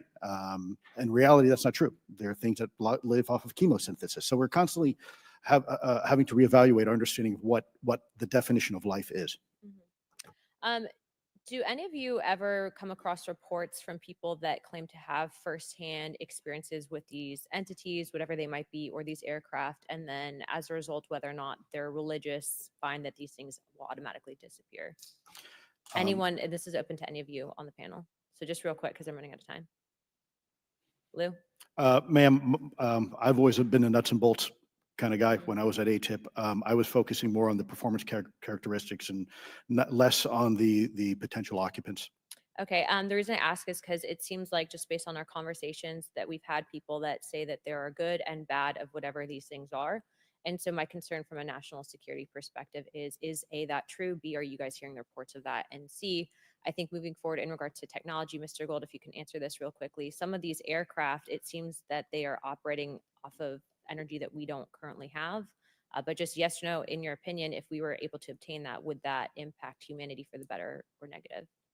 Would certainly save us some money on funding on Artemis. Definitely. And this is a national security issue, that if there is such technology out there, we're not the only country that might have access to it. We don't want to be on the wrong end of technological surprise. Okay. Thank you guys for your time. All right, thank you. I will now recognize Mr. Garcia for 5 minutes. Thank you, and I apologize for stepping out. My governor is here upstairs, so I'm trying to get in between meetings, so apologize for that. I want to just start by just asking everyone on the panel or witnesses, and I had a chance to read all the testimony before, but just to set the agenda, just if we can go down real briefly, do you believe, just for the record, that the federal government, any part of the federal government, is knowingly concealing evidence about UAPs from the public? Yes, sir. 100%. Yes. Yes. Thank you. I also want to just go down the line. I know many of you have already said this, but I just, for the record again, just briefly, what do you believe UAPs could be or are? Strong evidence that they are non-human, higher intelligence. I echo my colleague's comment, sir. Genuinely do not know. Don't know, but we must find out. Okay, thank you. I appreciate those answers, gentlemen. I think this is obviously another remarkable hearing with just really important information. So I thank all of you for answering the questions. Admiral, I just want to go back to one thing. Now, last year, our subcommittee heard from 2 retired Navy pilots, Lieutenant Ryan Graves and Commander David Fravor, regarding UAPs. Actually, I think Ryan is here in the audience and been a great person to get to know and to have conversations with. He, of course, has been involved in the Safe Airspace for Americans Act, with Chairman Graves, with Chairwoman Mace for UAP reporting by civilian aviation personnel. Can you discuss briefly why it's important for civilian pilots to be able to report UAPs and why these legal protections are critical for our national security? Yes, Congressman, thank you. And I did invite Ryan Graves as my guest, as I'm on his advisory board for the Americans for Safe Aerospace, and legislation that you supported and introduced, I fully support as well. And I think it's important that more civilian pilots, commercial pilots report so we can better understand and learn and do research on UAP, as well as remove the stigma so more citizens report on what they observe. And also, it'll only contribute to aviation safety when we have a better understanding of where these UAP are, how they operate, and at what frequency and what capability level. So it's important for aviation safety, and it'll be important for moving science and research forward. Thank you, sir. And I just want to reiterate to my colleagues, I mean, this is a very bipartisan piece of legislation, and we just got to continue to get this through the Congress. And it's incredibly important that civilian pilots have the opportunity to safely report the UAPs that they are seeing or encountering in the air. And I can't express how critical this piece of what I believe is a larger collection of evidence and facts actually happen. We've been approached by pilots. I've talked to folks that have been engaged with our office and others, and there is still enormous stigma. And essentially, we don't have a system where folks are feeling free to be able to report what they're seeing. And so I just want to reiterate that that advocacy. Mr. Gold, in your testimony, you discussed NASA's aviation safety reporting system, a confidential, non-punitive reporting mechanism. In the Safe Airspace for Americans Act, we explicitly allow for civilian reporting, of course, of UAPs. Can you explain why the NASA task force recommended the use of the aviation safety reporting system? The aviation safety reporting system is an existing system that is trusted, that has taken hundreds of thousands, now millions of cases. And again, recognizing budgetary constraints, this seemed like the perfect way to be able to gain more data. And when it comes to the stigma, sir, it's something that pilots are used to reporting on, that crew is used to reporting on. So it's a great way to get data, to overcome the stigma without spending really that much more additional money since the system exists. Thank you so much for your support of that. Thank you for what Ryan Graves does. This is a common sense means to expose the truth of UAP for the purpose of this hearing. Thank you. And I just want to also add now, earlier this year, as part of the House Defense Authorization Bill, the NDAA, I had filed an amendment to include the UAP Disclosure Act, which would create a UAP Records Review Board and exercise with exercise of eminent domain over UAP-related material, modeled actually on the JFK Assassination Records Collection Act, which is widely known. Now, the amendment was blocked, but thankfully the Senate included the amendment by Senator Rounds and Schumer for the UAP Disclosure Act. So I just again want to say that we should be pushing and ensuring the UAP Disclosure Act, which is bipartisan in its support, should move forward. And if I can just briefly, particularly Admiral, can you just briefly, as I close my time, explain why the UAP Disclosure Act would be critical for us and our national security? Thank you, Congressman. Yes, I believe the UAP Disclosure Act is important for national security, as well as advancing potential socioeconomic benefits resulting from UAP research, as well as public safety, as we referred to previously regarding aviation.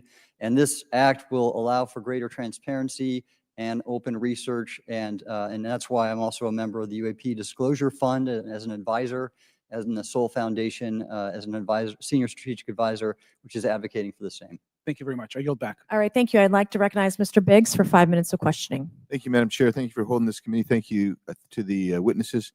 Admiral, the video that is called the Go Fast video, the email that you've talked about being deleted.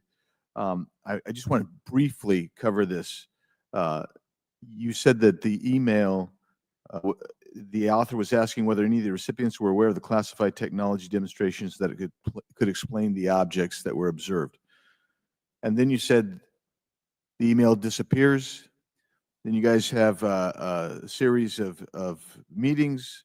The commander of fleet forces and his operations officer never discussed the incident again. Is that right? Is that accurate? That's accurate, sir. And even during weekly meetings, it was never discussed again. My question for you is, you were in those meetings. Did you personally hear that nothing was going on about that?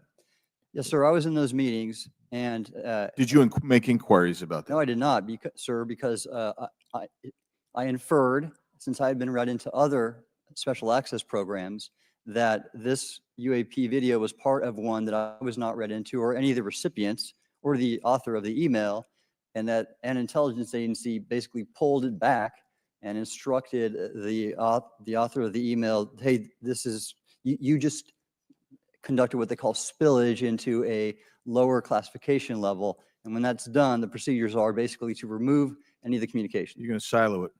So, and you, Mr. Elizondo, you said in your report and your testimony today, a government work on the UAP subject still remains classified. Excessive secrecies led to grave misdeeds against loyal civil servants, military personnel, and the public, all to hide the fact that we are not alone in the cosmos. Fair? Yes, sir. All right. And all of you, and Mr. Shellenberger, by the way, I've read several of your books, Mr. Shellenberger, excellent stuff. Thank you. What I would say too is, you were asked about the veracity of the author of this report. You comfortable with the veracity? Yes. Okay. And then, and I'll get to you in a second, Mr. Gold. We'll talk about Kuhnian and Lakatoshian scientific advancement and how we're obviating that through these processes. But we'll get to that in a sec, because what I want to really get to is the ultimate question it really becomes this: for what purpose is the federal government overclassifying, because that's what they're doing, they're overclassifying and forbidding the public for getting access to this? And if you know, if you have an explanation, I'm curious, because I know what I've been told. I just want to know from your perspective, why do they overclassify? Mr. Elizondo, you look like you're finger on the button, ready to go. Yes, sir. Forgive me. I think there's several reasons. I think at the time when this reality became evident to the U.S. government, we were in the middle of the Cold War with then Soviet Union, and we did not want to tip our hands to what our knowledge base was on this topic. We did not want to broadcast that to the Cold War's long over. It is, sir. It is, sir. There's also then the philosophical argument that the Department of Defense and the intelligence community is solution oriented. And when you don't have answers, it's a really tough spot to be in. It's easier to be quiet and suppressed than if you don't have the answer. Indeed, sir. In fact, there's a very real example when we built the U-2 spy plane and flew it over then Russia, and we're taking reconnaissance. And when we first started flying the aircraft, it flew so high and so fast we thought they weren't tracking us. In reality, they were tracking every flight. It wasn't until the Russians could develop the SA-2 surface-to-air missile and successfully shoot them down. I would suggest to you also, along with Lakatos and Kuhn, you also have a problem with Kenneth Arrow's path dependence or increasing returns. That's one reason why they won't disclose it. It's too painful to admit. But I just want to read a couple of things from Mr. Shellenberger's, what he gave to us today, because I think this is interesting stuff, and I just want to convey this to you. On USG networks, there exists infrared footage of and imagery of a grouping of vessels engaged in SIGINT and mass collection at night in a specific area of the Pacific Ocean. This footage, which was in close proximity to the vessels, a large equilateral triangle UAP suddenly appears directly over the ships. These three bright points are seen at each bottom corner of the UAP, which is observed to slowly rotate on its horizontal axis. And he goes on to describe that. And I just want to read one more, and I'm doing this because I think it's interesting. This stuff is interesting as anything. So let's get this one here, right here. While performing a routine airspace surveillance and control mission in the Eastern Air Defense Sector, an F-22 fighter observed multiple UAP contacts at mission altitude. Moving to intercept, the F-22 pilot noted multiple metallic orbs slightly smaller than a sedan hovering in place. Upon vectoring towards the UAPs, a smaller formation of the metallic orbs accelerated at rapid speed towards the F-22, which was unable to establish radar locks on the presumed hostile UAPs. The F-22 broke trajectory and attempted to evade, but was intercepted and boxed in by approximately 3 to 6 UAPs. And then I'll leave that there, but because I just have no more time left. Well, she's not looking. So let's just get into, let's get into part of this. I thought I would be saved by the bell. No. Let's talk about Kuhnian, Lakatoshian type of scientific development. And the problem that we have here is you have institutional blockage of what would be normal development of scientific ideas.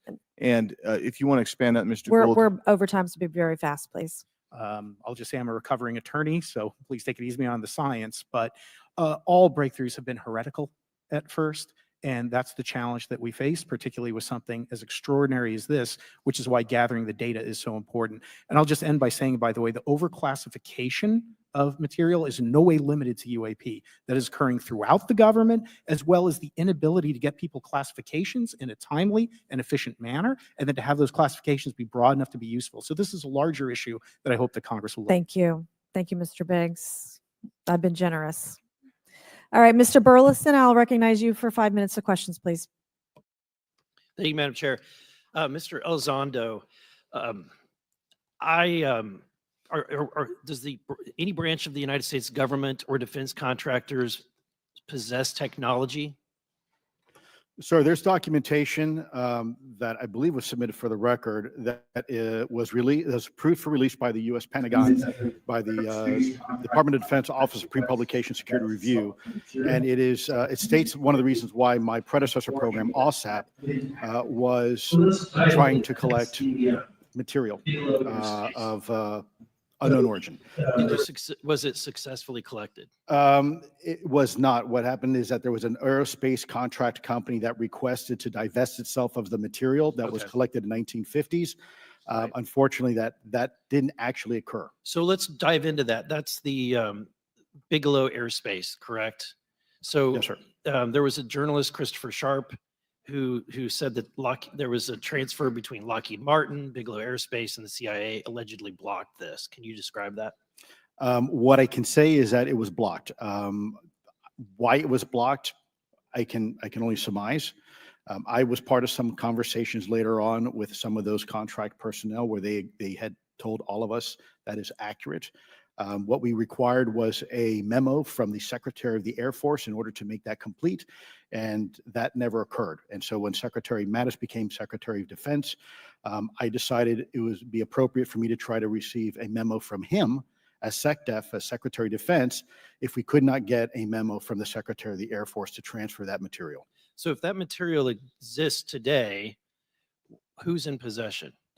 Sir, I wouldn't be able to have that conversation in an open hearing. We'd probably have to have that. Okay, my question to you then is, if we were in a secure setting, if we were in a SCIF, would you be able to provide or get access to something, whether it's visuals or material that we could put our hands on, or biologics that would convince me, that would show me that we have non-human origins? Sir, that decision would not be mine. That would be to the gatekeeper still in the U.S. government. And who would we, so if you were in our shoes, where would you go from here? How would you get that information? A lot of times we just don't know who to ask because we don't know where to go next. So if you were in our shoes, where would you go? Well, I prefer to answer that question in a closed session. However, we established Aero for that very purpose. And unfortunately, under its previous leadership, it failed. So one would hope that they would have the authorities necessary to do that. Let's hope that this new iteration of leadership will be successful. In the discussions, it's simply about material, or is there discussion about it was previously testified that there was biologics that were collected. Are you aware of any of that?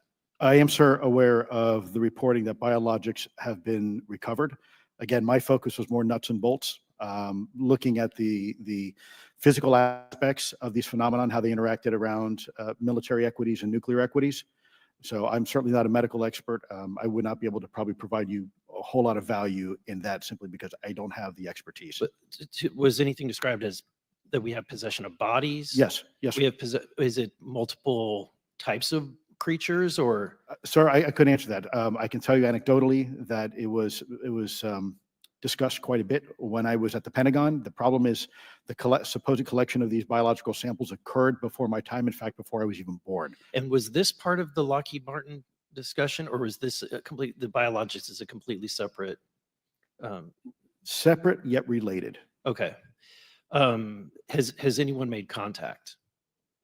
Sir, I'm sorry, could you specify? Has there been any, to your knowledge, any communication with a non-human life form?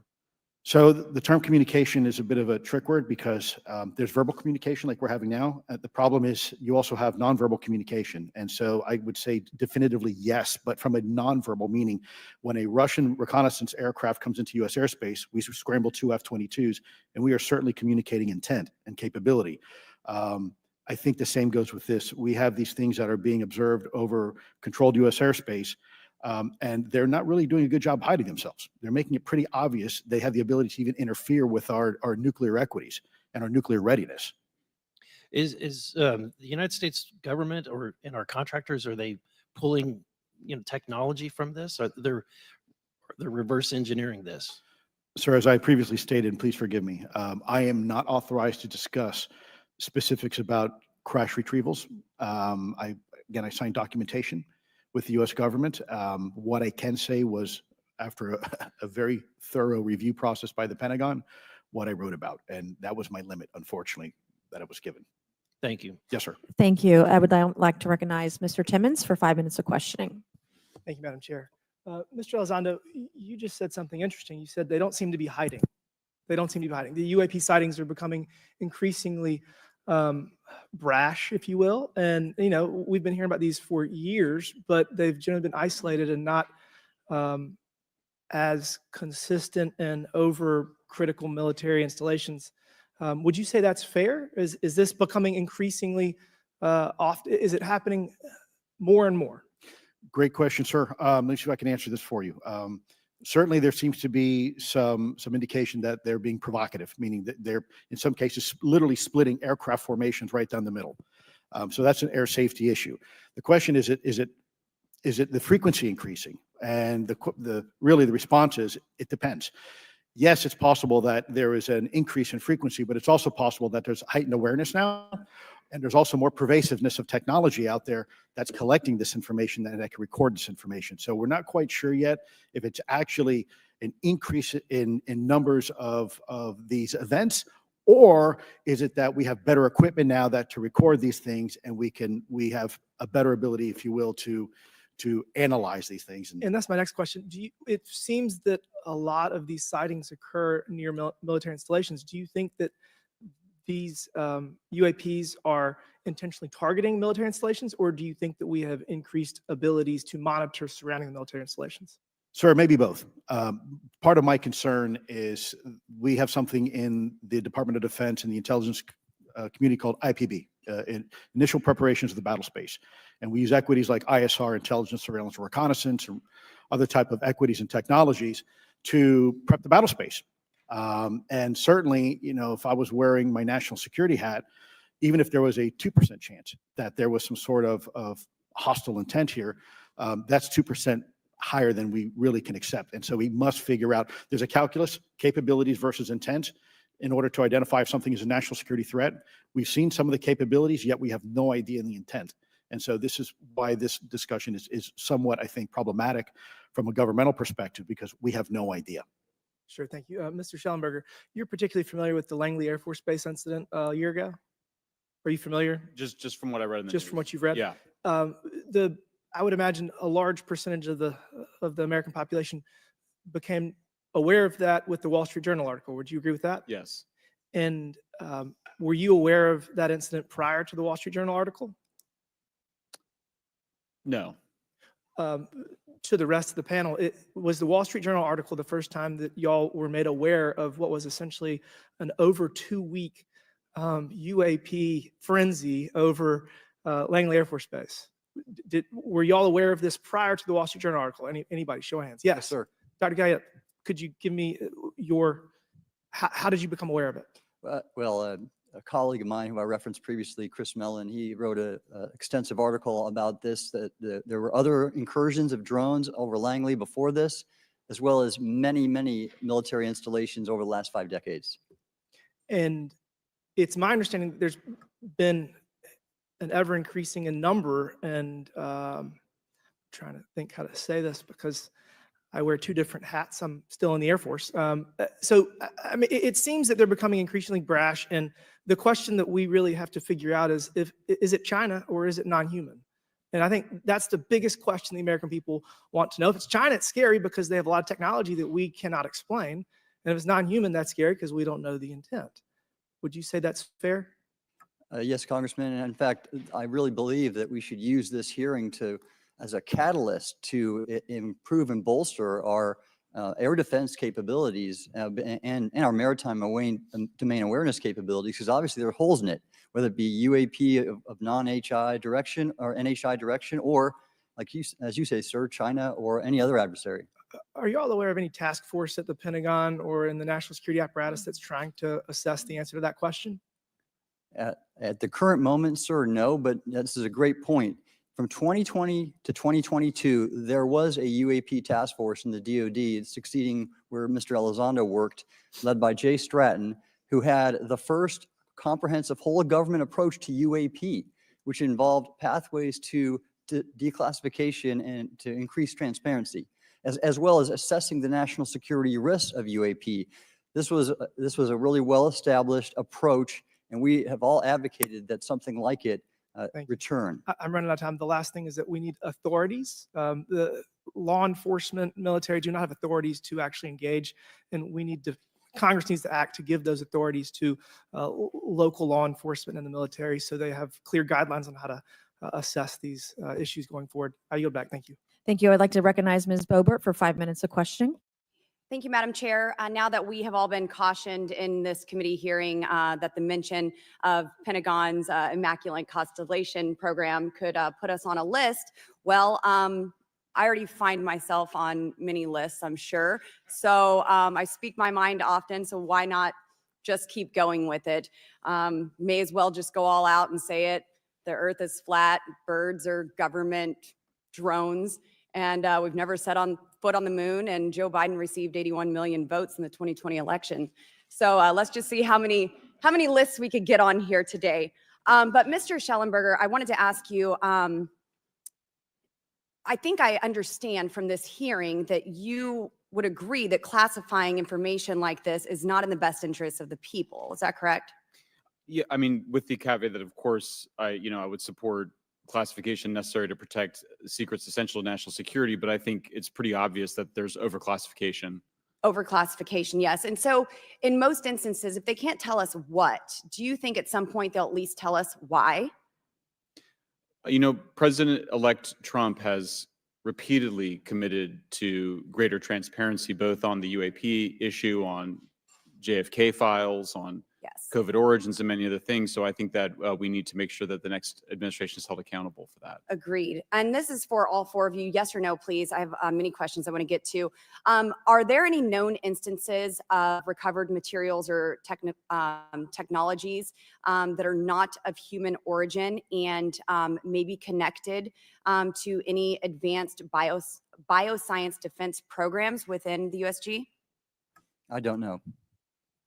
I wouldn't be able to answer that, ma'am. I don't know. I don't know. Okay, so there are rumors that have come up to the Hill of a secretive project within the Department of Defense involving the manipulation of human genetics with what is described as non-human genetic material, potentially for the enhancement of human capabilities, hybrids. Are any of you familiar with that? Yes or no? No, ma'am. I am not, ma'am. I'm not. No, ma'am. Okay, I would like to know, with Immaculate Constellation, how does this relate to UAP activities, Mr. Schellenberg, in oceanic environments? Are there any instances where the Navy or other maritime forces have encountered UAPs that could not be explained by known technology or natural phenomena? Yeah, the Immaculate Constellation covers both terrestrial and oceanic, and there's actually a number of cases described in the report that occur in the ocean. And do you believe that there is a concerted effort by the Pentagon to keep Congress out of the loop regarding these UAP activities, specifically in our waters? Yes. I think it's about 5% of our ocean that's actually been studied in detail by man, and we've studied more of space than we had of our own oceans. And so, are there any accounts of UAPs emerging from or submerging into our water, which could indicate a base or presence beneath the ocean's surface?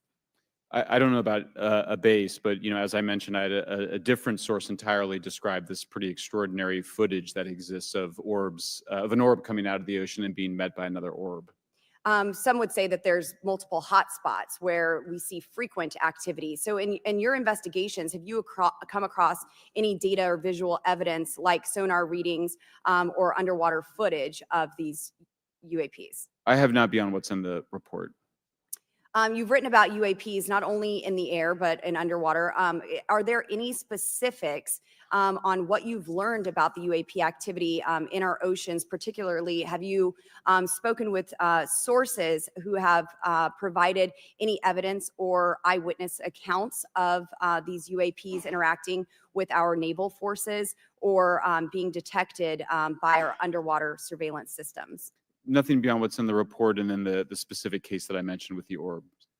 So this report says it all. There's no other information that we are aware of regarding the activity within our waters. I have other sources that have told me that have shared a significant amount of information, but they're not comfortable with me sharing it at this point. Okay. Are there any technological capabilities observed in these oceanic UAPs that seem to defy our current understanding of physics or our engineering capabilities? It seems like they all do. Yes, I would agree with that.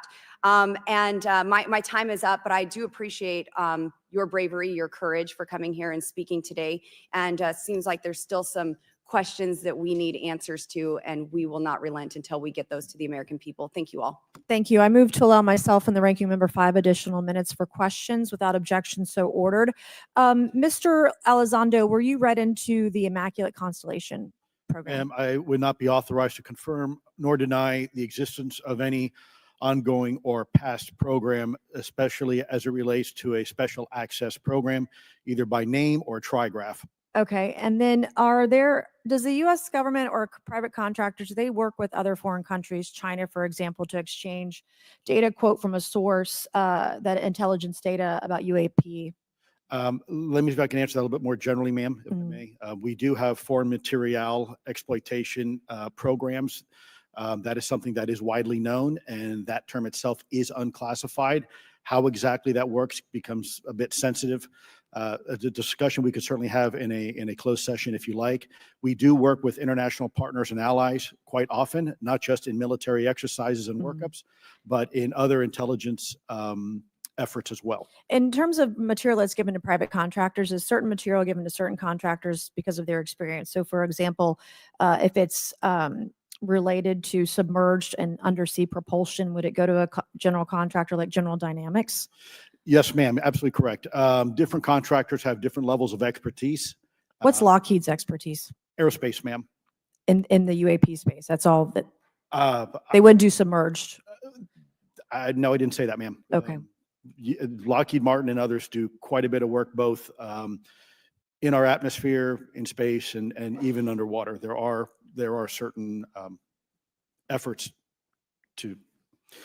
It's a tough question you're asking. You put me on the spot here. I'm looking for the answer. Yes, ma'am. No, they are involved in a lot. I would rather let Lockheed Martin explain the different domains that they are involved with. Probably am not authorized to discuss that, but they are involved in a lot of different areas and domains. Admiral, flight safety risks for our pilots, based on what you've experienced and seen in your career. They're extensive, and the one exercise I referred to where I received the email that was then deleted was the pilots, and this is worth bringing out. There are debunkers out there who have said the Go Fast video was just a balloon. That was only one video that was released. There were dozens of these encounters that pilots, friends of Ryan Graves, who's in this room right here, witnessed and caused significant safety concerns. And to almost call out and exercise it and shut it down, which is very compressed, and the carrier's getting ready for deployment, and the pilots have to get certified to land on a carrier, it's extreme, to say the least. All right, I have two last questions. Real quickly, Mr. Shellenberger, how do we get more whistleblowers to come forward? Well, this hearing does, is very important, and obviously, I can't encourage whistleblowers to obtain information, but I can guarantee that I will protect them and go to prison to protect their identities if they come to me. Yes, sir. Okay, my last question. The first hearing we had on this, I'd never been briefed on UAPs or what they were, biologics, non-human, et cetera. How would you define, each of you, my last question, how would you define non-human biologics, non-human intelligence? What are we actually talking about? Admiral, and we'll go down the line. I don't think it's a stretch when you look at the diversity of life on this planet and the size of this universe to think that there would be more diverse, higher order, non-human intelligences throughout the universe. And that's probably what's visiting us. I would take the scientific approach. The definition would be the ability to react to a stimulus in a manner that requires an intellectual thought process. I just don't know. I think we must be modest in our assumptions that we're looking for intelligence. That could be biological, it might not. Non-biological, but what non-biological intelligence, what does that mean though? Artificial intelligence, ML, machines. We assume that all intelligence would be like us. And every time we look out in the universe, we are humbled relative to what we don't know in terms of the forms of intelligence and what it may take. I can assure you, I probably can't ask you your question, but I think the ultimate answer is going to surprise us all. And then Mr. Garcia, you had a few closing remarks. And I know we're about to hit votes here, so I'll be brief. Just I want to thank you all for being here. I want to thank Chairwoman Mace especially for holding this important bipartisan hearing. And I want to thank all the committee members that are interested in this topic. I think our commitment to all of you and all the folks that have contacted us, and certainly to the advocates and the pilots, is that we need to continue investigating UAPs. I think the country is owed explanations and ensure that the safety or national security is always protected. This is a conversation and questioning that must continue. So I'm very grateful to all of you. And I also just want to add, just personally, I think it's really important for me. Two things guide my questioning and my observations on UAPs. Is one is we should always be guided by facts, science, and data, and stay serious on those issues. And the second thing is I think that we should not limit our imagination and our thoughts and our curiosity on what UAPs could actually be. And I think those two things for me are really important, and I'm grateful for all of you to be here. So with that, I yield back. Okay, and we have Mr. Ogles, who is on the way. He's going to be here any second. Is that correct? Want to check, and he'll be the last member with questions that we have today, and then we have votes. So we want to thank you all for being here. I want to thank Mr. Garcia and folks on both sides of the aisle for being here today and being patient. We have a lot more questions, and I hope that this will open the door to more hearings in the future. I obviously would like to know how much taxpayers are spending on this. You have the right to know, but also if we're spending money on something that doesn't exist, why are we spending the money? And if it does exist, why are we hiding it from the public?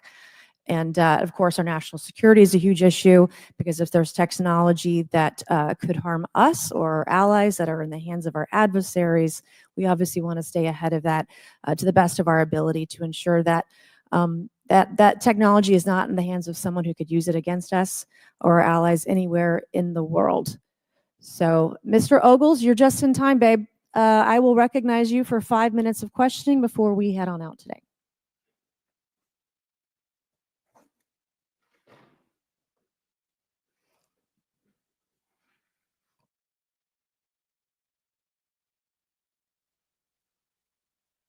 Well, thank you all for being here. And Madam Chairwoman, I'm out of breath because I sprinted to get here. But this is an important hearing. I think we all know that there's something going on. Mr. Elizondo, based on your knowledge of UAP sightings, do you believe it's fair to say that they are especially common near nuclear sites? Yes, sir. Mr. Congressman, I absolutely am convinced of that, as are my colleagues inside the government. And the reason why I pose that question, and this has been one of my talking points from the beginning, is, Oak Ridge is in Tennessee. The so-called weather balloon that drifted, that we now know was controlled, it passed near Oak Ridge. It obviously is a sensitive site, both of interest to our adversaries and to whatever else this is. Because we know that at military installations, at sensitive locations, such as nuclear facilities, that we're seeing this take place. So the question is what is it? Do you believe they've caused an irregular activity, and why might they be interested in those sites? Sir, in some cases, it's actually regular activity. You'd be surprised. There's actually documentation right now that's been submitted. It's not just Oak Ridge. It's Savannah River site, SRS. It's also Los Alamos. A lot of our sensitive R&D locations appear to be under some sort of surveillance and monitoring. Why? Well, because a lot of innovation comes out of those areas, a lot of new technologies, a lot of, if you will, disruptive technologies that we use for our national defense originates out of those locations, and advanced concepts in physics as well. So if I was doing any type of reconnaissance, even on a foreign adversary, that's a great target to start with. Sure, and again, this has been one of my talking points. I do have questions. What role might the Department of Energy or its subsidiaries or affiliates have in this type of technology, or possessing this type of technology, whether it's ours or others? Mr. Gallaudet, I think your testimony has been pretty clear, but would you please reiterate that do you believe UAPs pose a threat to pilots? Excuse me. Yes, sir. Absolutely. They were threatening Navy pilots during the exercise that my people were involved with in 2015. And it's my understanding they're risking pilot safety, commercial and military today. Well, considering, and I understand that there's a need in some cases to keep certain technologies secret, but you believe that it is posing a threat to our personnel, correct? Yes, sir. So I think it's reasonable to conclude that if there's a threat to our personnel who are serving our country faithfully, that there be oversight. 100%, Congressman. And in fact, that's the one thing that we've not talked about enough during this hearing, is the fact that the government executive branch not sharing with Congress what it knows about UAP infringes on your legislative and oversight responsibilities to such an extent that's very concerning. I mean, what else are we, if you look at national security or intelligence or foreign affairs or appropriations, you all have oversight and legislative responsibility regarding those. This UAP issue may be the greatest issue of our time, and it's being hid from you. Well, I mean, and to your point, I think we've seen over the decades that we have certain adversaries like China, like Russia, that technologically speaking are not as advanced as us, that they lack some of the lethality that we have, and that we've seen that they've gone after our technologies and in some cases succeeded, in particular with missile technology. And so again, my concern, whether this technology emanates from us or otherworldly, that we know that we possess it. And where's the accountability? Where are the stopgaps? What are the guarantees that if this were to fall in enemy hands, that it isn't immediately weaponized against us? And I'll say this, it is clear from my experience and what I've seen that there is something out there. The question is it ours? Is it someone else's? Or is it otherworldly? And Madam Chairman, I would posit that as the legislative body, as the regulatory body, we must know. And anyone who prevents us from gaining access to that information, I would consider that criminality. Because we have U.S. personnel who may very well be in harm's way. We have technology that ultimately may threaten our very existence. With that, Madam Chairman, I thank you for your indulgence and I yield back. Thank you, Mr. Ogles. And with that and without objection, all members will have 5 legislative days within which to submit materials and to submit additional written questions for the witnesses, which will be forwarded to the witnesses for their response. If there's no further business without objection, the subcommittee stands adjourned.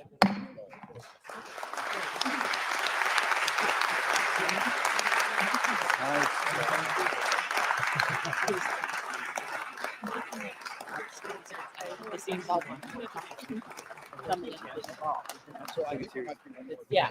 Well done, sir. Thank you. That was a nice